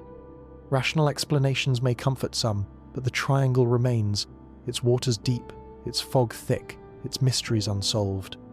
In the end, the Bermuda Triangle is not about maps or science, but about the silence left behind. It is about the radios that go dead, the families who wait, the ships that never reach port. It is about the human need for explanation, colliding with the ocean's refusal to yield one. And so the Bermuda Triangle lives on not only in books and films, but in every heart that knows the sea can still make us vanish, as though we were never there at all. The Arctic Ghost Ship. Bay Chimo. In the howling white wilderness of the Arctic, where the sea hardens into shifting walls of ice and the wind carries nothing but silence, there is a story that outlasted storms, wars, and generations. It is the tale of the Beichimo, a steel-hulled cargo steamer that should have perished in 1931 when she was abandoned by her crew, yet refused to die. Instead, she drifted for decades across the polar seas, a wandering spectre seen by hunters, explorers, and airmen alike. Unlike the ghost ships of folklore, Beichimo was not born of superstition but of cold, relentless reality. An ordinary vessel transformed into a phantom by survival against all odds. The Beichimo began her life in Hamburg in 1914, built to haul cargo along northern routes. After World War I, she was ceded to Britain as part of reparations and later sold to the Hudson's Bay Company. For years, she plied the Arctic seas, carrying furs and trade goods between Inuit settlements and southern ports. She was sturdy, capable, but no one would have imagined she would one day become a legend. That transformation began in October 1931, when the ship found herself trapped in pack ice off the coast of Alaska. The crew, hardened men accustomed to the north, attempted to free her, but the ice tightened like a vice. With winter advancing, they made the difficult decision to abandon her. Most were evacuated to shore, while a skeleton crew remained in makeshift shelters nearby, hoping to recover her come spring. Days turned into weeks, and the ice only grew stronger. Then, one night, the Beichimo vanished. The men awoke to find her gone, broken free, and carried away by the drifting floes. They assumed she had sunk, crushed beneath the frozen sea as so many ships before her. But the Beichimo had other plans. Not long after, she was sighted again, adrift but afloat, her decks empty, her smokestacks silent. Inuit hunters reported seeing her trapped in ice, then free again, sailing ghost-like across horizons. Time and again, explorers would catch glimpses of her, a steel shadow in the white expanse. In 1932, she was boarded by a group of Alaskan traders who salvaged some of her cargo, only to leave her still afloat. For years, she appeared unpredictably, always drifting, always unmanned. As decades passed, her sightings accumulated, weaving her into Arctic folklore. Pilots flying overhead reported her still moving with the ice, her hull weathered but intact. Hunters stumbled upon her on the horizon, silent against the floes. Once, she was boarded again and found to be in remarkable condition, still sturdy enough to be salvaged, yet she slipped away before anyone could claim her. Attempts to tow or capture her always failed. The sea refused to let her go, carrying her further into its frozen domain. By the 1960s, she had become a legend, the Arctic ghost ship. Unlike the Mary Celeste or the Carol A. Deering, Beichimo was no single disappearance but a continuous haunting. She lingered in the world of the living, visible yet unreachable, a ship that would not die. Her last confirmed sighting came in 1969, nearly 40 years after her abandonment. She was reported frozen in pack ice once more, drifting steadily west. After that, she was gone for good, no wreck, no grave, no final resting place. It was as though, having roamed the Arctic long enough, she had chosen at last to sink unseen beneath the ice. What gave Beichimo her ghostly reputation was not only her survival, but her persistence. Ships are meant to live or die, to serve or to sink. Beichimo chose a third path, lingering between, an iron wanderer carried by winds and currents into legend.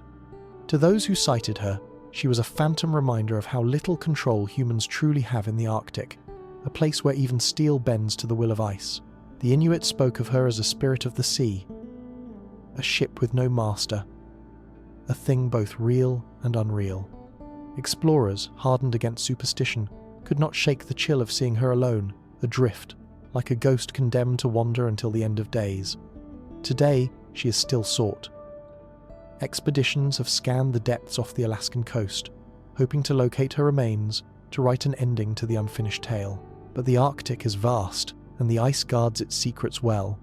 Perhaps Beichimo lies on the seabed, rusting in silence, or perhaps she still drifts beneath floes, surfacing now and then when storms part the ice. Until she is found, her fate is open, her story incomplete. The Beichimo endures as proof that sometimes truth is stranger than legend. She was not swallowed by mystery, nor erased by the supernatural. She lived too long, too defiantly, until she became something other than a ship. She became a spectre of steel and endurance, a ghost that haunted the Arctic not by vanishing but by refusing to go away. For nearly 4 decades she drifted, unclaimed, unseen, except by chance, a reminder that the ocean writes its own stories, whether men understand them or not. In the gallery of haunting maritime disappearances, the Baichimo is unique. She did not vanish suddenly like the Cyclops, nor leave her crew's fate in eerie silence like the Mary Celeste. Instead, she lingered, year after year, until she was no longer merely abandoned but reborn in myth. The Arctic ghost ship is a warning and a wonder both, a vessel that defied her end, that lived too long, and in doing so became unforgettable. Somewhere, beneath the frozen silence of the north, the Baichimo still drifts in memory, her hull groaning in the ice, her decks forever empty, her legend forever afloat. The disappearance of the SS Waratah. In July of 1911, a proud liner known as the SS Waratah sailed into history and myth in a single voyage that ended not with a wreck on the shore, but with silence upon the sea. She was not a tramp steamer nor a weathered freighter, but a luxury vessel of elegance and promise. Built in 1908 by Barclay Curler Fye Co. In Glasgow, she was designed for the Blue Anchor Line, a ship that was to be both passenger liner and cargo carrier. Her twin decks boasted fine cabins, a music lounge, and promenades for those wealthy enough to afford the journey between England and Australia. To the public, she was heralded as a modern marvel. To the families of the 200 souls aboard her final voyage, she became a name etched in grief and mystery, the ship that vanished without a trace off the coast of South Africa. The Waratah departed Durban on July 26, 1911, bound for Cape Town. On board were passengers ranging from emigrants and businessmen to families and children, along with a crew of seasoned seamen. The day was calm when she left, the Indian Ocean glittering under winter sun. She was seen steaming steadily by the Clan McIntyre, another vessel on the same course. By the following morning, the Clan McIntyre reported her silhouette fading on the horizon. That was the last time any eyes saw the Waratah afloat. She never arrived in Cape Town. No distress call was heard, no wreckage floated ashore, no bodies were found. She simply ceased to exist, swallowed by the vast stretch of ocean between two ports. The disappearance sent a shockwave across the empire. For days, weeks, and then months, search efforts scoured the South African coast. The Union Castle Line dispatched ships to hunt for wreckage. The Royal Navy offered support. Newspapers followed the story with breathless anticipation, as if hope itself could conjure survivors, but the sea was merciless. The Waratah had left no clues. Even the endless trawling of currents which so often yield flotsam life jackets, lifeboats, timbers offered nothing. She was gone in a manner too clean, too total, as though erased deliberately by the hand of the deep. What happened aboard the Waratah has been debated for more than a century. Some believed she was top-heavy, unstable by design. Survivors of her previous voyages noted she rolled unnaturally in heavy seas, as though the cargo hold and upper decks were in perpetual battle with the ocean. A sudden squall, common off the wild coast of South Africa, could have overwhelmed her, capsizing her before a signal could be sent. If so, she and her passengers would have gone down in minutes, trapped in iron and luxury alike. Others saw her disappearance as more sinister. Tales emerged of a fire in her coal bunkers, a constant danger in steamships of the era, smouldering unseen until eruption. A sudden blaze might have turned her into a floating pyre, sinking her swiftly before aid could be mustered. Still others pointed to the notorious waters off the Transkei, where rogue waves as tall as cathedrals are born in the clash of currents and storms.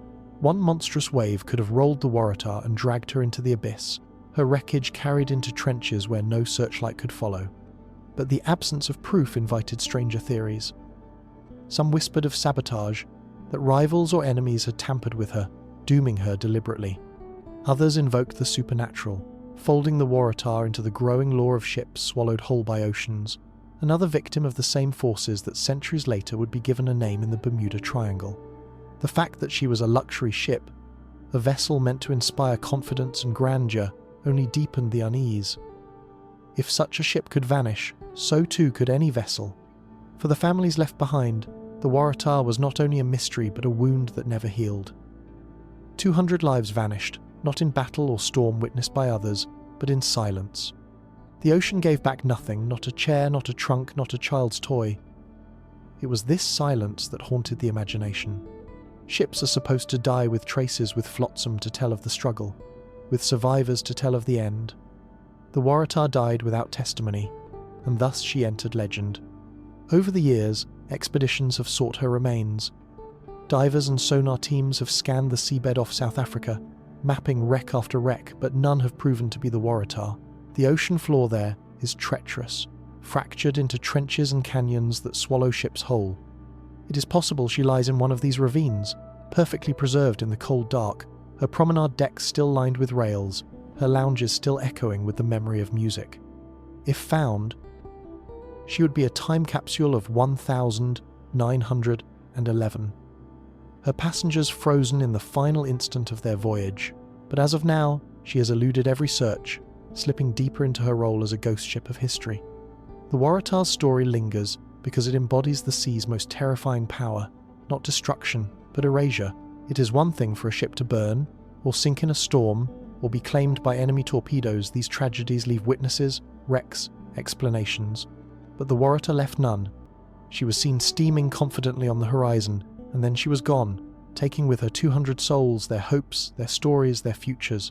That kind of vanishing breeds legends that no logic can quiet.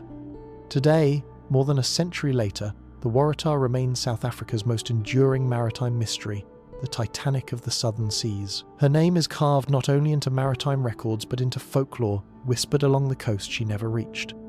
The disappearance of the SS Waratah is not merely a story of a lost ship, but a reminder of the ocean's power to close over men, women, and children as though they never lived at all. She endures as a shadow on the horizon, a ship steaming forever into silence, never to be seen again. The Lost Patrol of Flight 19. The story of Flight 19 begins like any other routine exercise, a simple navigation drill that should have ended with planes touching down safely on a Florida airstrip. Yet by dusk on December 5, 1945, 5 Navy Avenger torpedo bombers and 14 airmen had vanished into the Atlantic, followed by the loss of a rescue aircraft and 13 more men. What began as a training flight became one of the most enduring mysteries of the 20th century, a tragedy that blurred the line between maritime disappearance and aviation enigma. The Lost Patrol was not just an accident, it was an event that etched the Bermuda Triangle into legend and revealed the terrifying fragility of men and machines against the sea. The day was crisp, the skies relatively clear, and the sea deceptively calm when 14 airmen, most of them young but already experienced, boarded their Grumman TBM Avengers at Fort Lauderdale. The mission was designated Navigation Problem. No. 1. A triangular training route that would take them east over the Atlantic, then north, then back southwest to Florida. It was an exercise they had flown countless times before. Leading the squadron was Lieutenant Charles Carroll Taylor, a veteran with more than 500 flight hours. By all accounts, the flight should have been straightforward, but less than 2 hours after takeoff, the radio chatter turned uneasy. The flight leader reported his compasses were malfunctioning. He believed he was over the Florida Keys when in fact he had strayed over the open Atlantic. His voice, calm at first, began to betray doubt. "We don't know where we are," one transmission crackled. "We can't tell where the ocean is." Later, Taylor's words grew more desperate. "Everything looks strange, even the ocean. We are entering white water, nothing seems right. We don't know where we are. The water is green, no white." The young men beneath him, relying on their commander, followed his uncertain lead into the growing dark. As the hours passed, attempts were made to direct them home. Ground stations urged them to turn west, but Taylor, convinced he was flying over the Gulf of Mexico, ordered them eastward, further into the Atlantic. Radio operators listened in horror as his commands drifted between conviction and confusion. The planes, with only so much fuel, were running out of time. "We can't hold much longer," one pilot radioed. "We may have to ditch. When the first plane drops below 10 gallons, we all go down together." Then the radios went silent. The Navy responded immediately, dispatching a Martin PBM Mariner flying boat to search the waters. Within 20 minutes of takeoff, the Mariner too disappeared, vanishing from radar and radio alike. A tanker in the area reported seeing an explosion in the sky and debris on the water, leading investigators to conclude the rescue plane had exploded mid-air, perhaps due to volatile fuel vapors. None of the 13 men aboard were ever found. the sea had doubled its toll within hours. Search efforts in the days that followed were massive, covering thousands of square miles of ocean. Aircraft scoured the waves, ships dragged nets, and patrol boats circled endlessly. Yet, no wreckage of Flight 19 was recovered. No oil slick, no fragments of fuselage, no life rafts, no bodies. It was as though the 5 planes had dissolved into the air, swallowed whole by the horizon they had misjudged.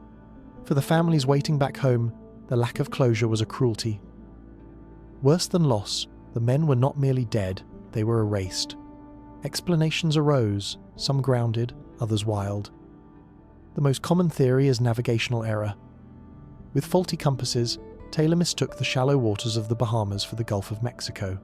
Flying eastward in search of Florida, he instead led his squadron further out into the Atlantic, where they exhausted their fuel and crashed. The ocean's currents and depths could easily have hidden the wreckage forever. It is plausible, it is rational, but it does not erase the strangeness of their final transmissions. Words that suggested more than error, words drenched in disorientation. The more fantastical explanations have shaped the legend. Some claim Flight 19 encountered an electromagnetic anomaly, a disruption in the Earth's field that scrambled compasses and warped perception. Others whisper of a time slip. The planes flying into a dimension from which they never returned. In the lore of the Bermuda Triangle, Flight 19 became its crown jewel, the definitive story of how the triangle swallows men, metal, and memory alike. What lingers is not just the fact of their disappearance, but the human voices left behind. The crackling radios, the uncertain leader, the frightened but disciplined responses of men trained for war, all of it paints a picture not of panic, but of slow, dawning realization that they were lost in a way no training could prepare them for. They were young, far from home, trusting in instruments that betrayed them, guided by a leader who lost his bearings. They flew on into twilight, into fuel starvation, into silence. The tragedy of the Mariner rescue plane only deepened the aura of doom. To lose not only the 5 Avengers but also the very men sent to save them seemed too cruel, too uncanny. It was as if the sea was determined not only to claim but to mock, to show its indifference by doubling the tally. In the cold ledger of the Navy, 27 men were written off as lost to operational accidents. In the folklore of the sea, they became the Lost Patrol. The story of Flight 19 endures because it is not neatly solved. Rational explanations hover, but they are not enough to banish the image of 5 planes flying in formation into mist, radios growing weaker, fuel lines thinning, and then nothing. The ocean, once more, closed over the evidence. It is the silence that echoes across decades. The Lost Patrol is a story of men undone not by enemy fire, but by the boundless sea itself. In their last words, in their fading signals, we glimpse the moment when confidence broke into confusion, when training gave way to the raw fear of being lost. The sea did not merely sink them, it erased them, leaving behind nothing but legend. Flight 19 did not just vanish, it became part of the mythology of the Atlantic, a cautionary tale that warns us still. The ocean keeps secrets, and sometimes it keeps them forever. Modern vanishings, from luxury yachts to fishing boats. The age of satellites, radar, and instant communication was supposed to have banished the old terrors of the sea. No longer, it was said, could a vessel slip from the world unnoticed. With GPS guiding courses to within a meter, with weather satellites tracking storms from birth to death, with radios chattering across oceans, the sea's capacity for silence was thought to have diminished.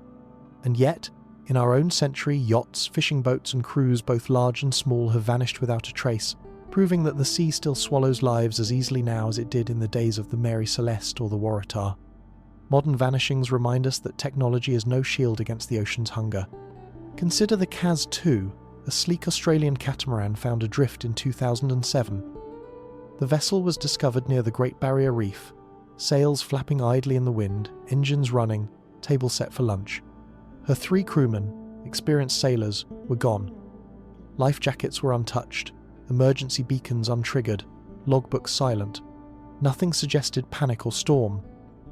The men had simply disappeared. The scene was chilling in its familiarity, a modern echo of the Mary Celeste, as though the sea delights in repeating itself across centuries. Investigators suggested they may have been lost overboard in a sudden squall, but the emptiness of that explanation only made the story more haunting. How could 3 men vanish without struggle, leaving behind a vessel in perfect working order? Nor is the Kaz-2 alone. In 2012, the yacht Nina, a wooden vessel built in 1928 and maintained in immaculate condition, vanished between New Zealand and Australia with 7 people aboard.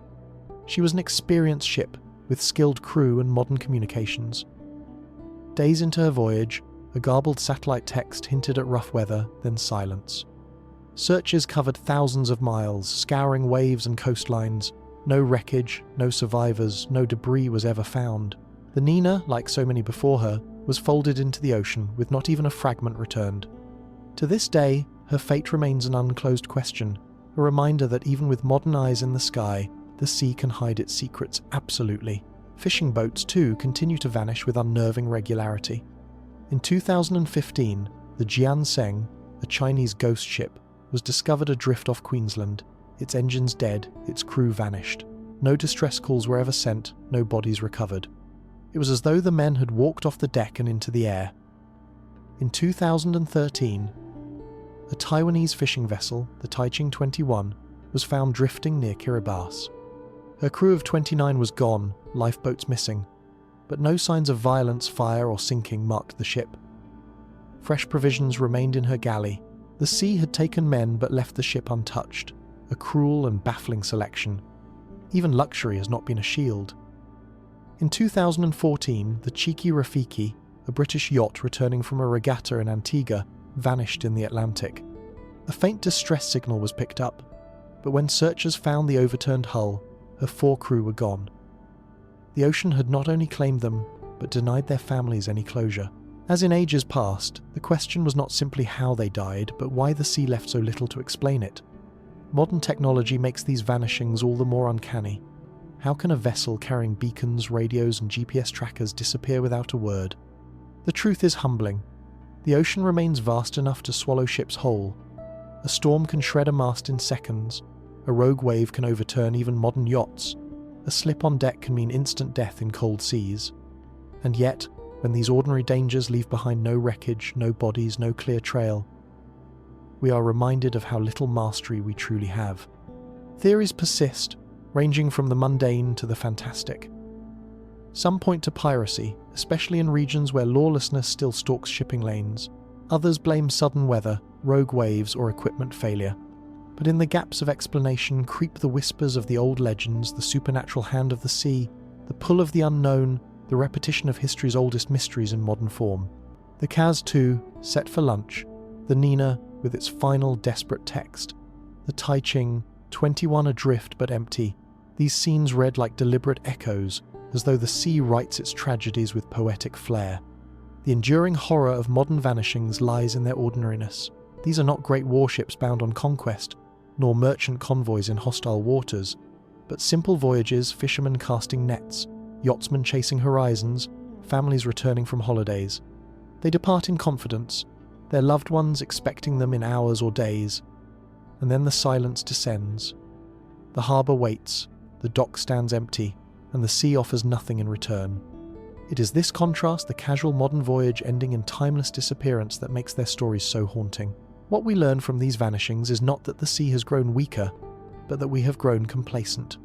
We believed satellites and radars had conquered the mysteries, yet still ships drift unmanned, still crews vanish in silence, still families receive no answers.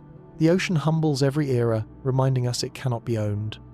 In the end, modern disappearances prove that haunting maritime vanishings are not relics of the past but living realities. The Mary Celeste, the Franklin Expedition, the Waratah, these are joined now by the Kaz-2, the Nina, and countless nameless fishing boats whose crews never returned. The centuries may change, but the script does not.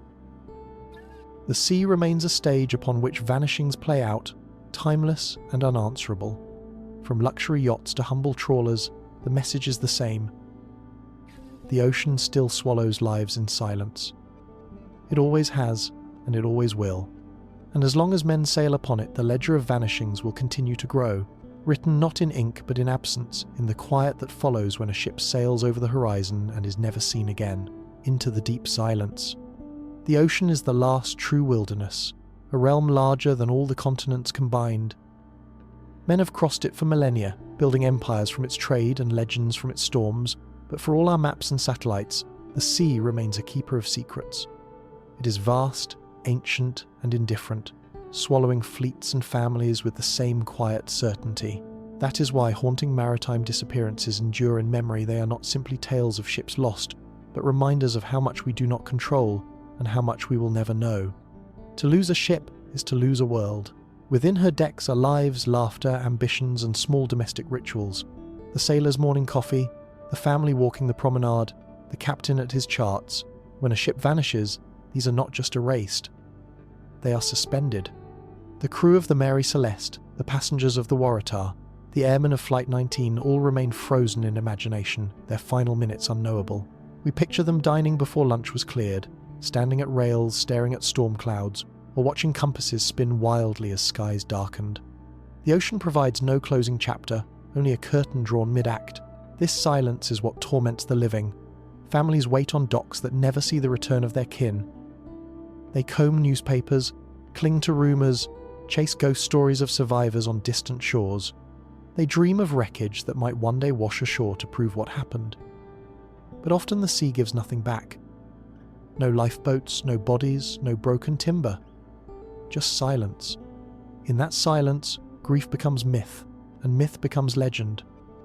The ocean does not merely take, it withholds, and in that withholding it breeds fear and fascination alike. The stories that haunt us most are not the fiery sinkings witnessed by thousands, but the vanishings that leave no trace. Titanic was seen, remembered. Its survivors told of screams and icebergs and courage. But the Waratah, the Beichimo, the Joyita, they leave us with emptiness. These are the ones that lodge deepest in the imagination. For every vanished ship is a question never answered, a story half told.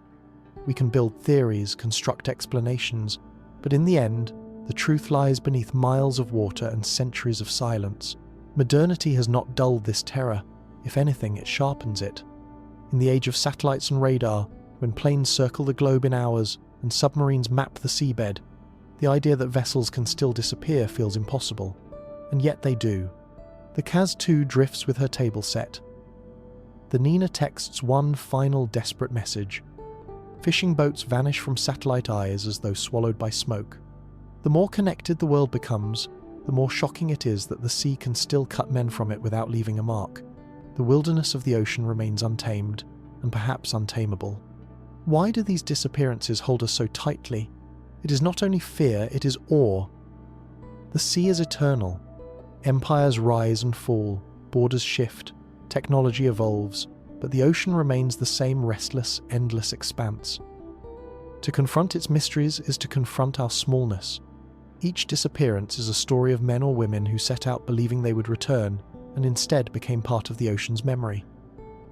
And in them, we glimpse our own fragility. There is also a darker allure. The unknown invites invention.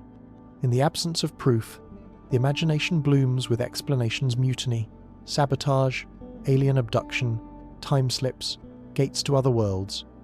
Legends form where facts fail, and soon the vanished become part of folklore. The Mary Celeste is whispered of as cursed. Flight 19 fuels the Bermuda Triangle. The Beichimo becomes a ghost ship stalking Arctic ice. The ocean itself becomes a character, a trickster spirit that toys with men, sometimes showing its hand, sometimes hiding it forever. But behind the myth is always the human cost. Families left with empty chairs, children who never saw their fathers again, letters written but never received. These disappearances are not simply curiosities, they are wounds. Every vanished ship carried not just cargo, but the weight of human hope. That is why their stories still resonate. They are not relics of history but echoes of loss, still capable of moving us because they remind us of the price the sea demands.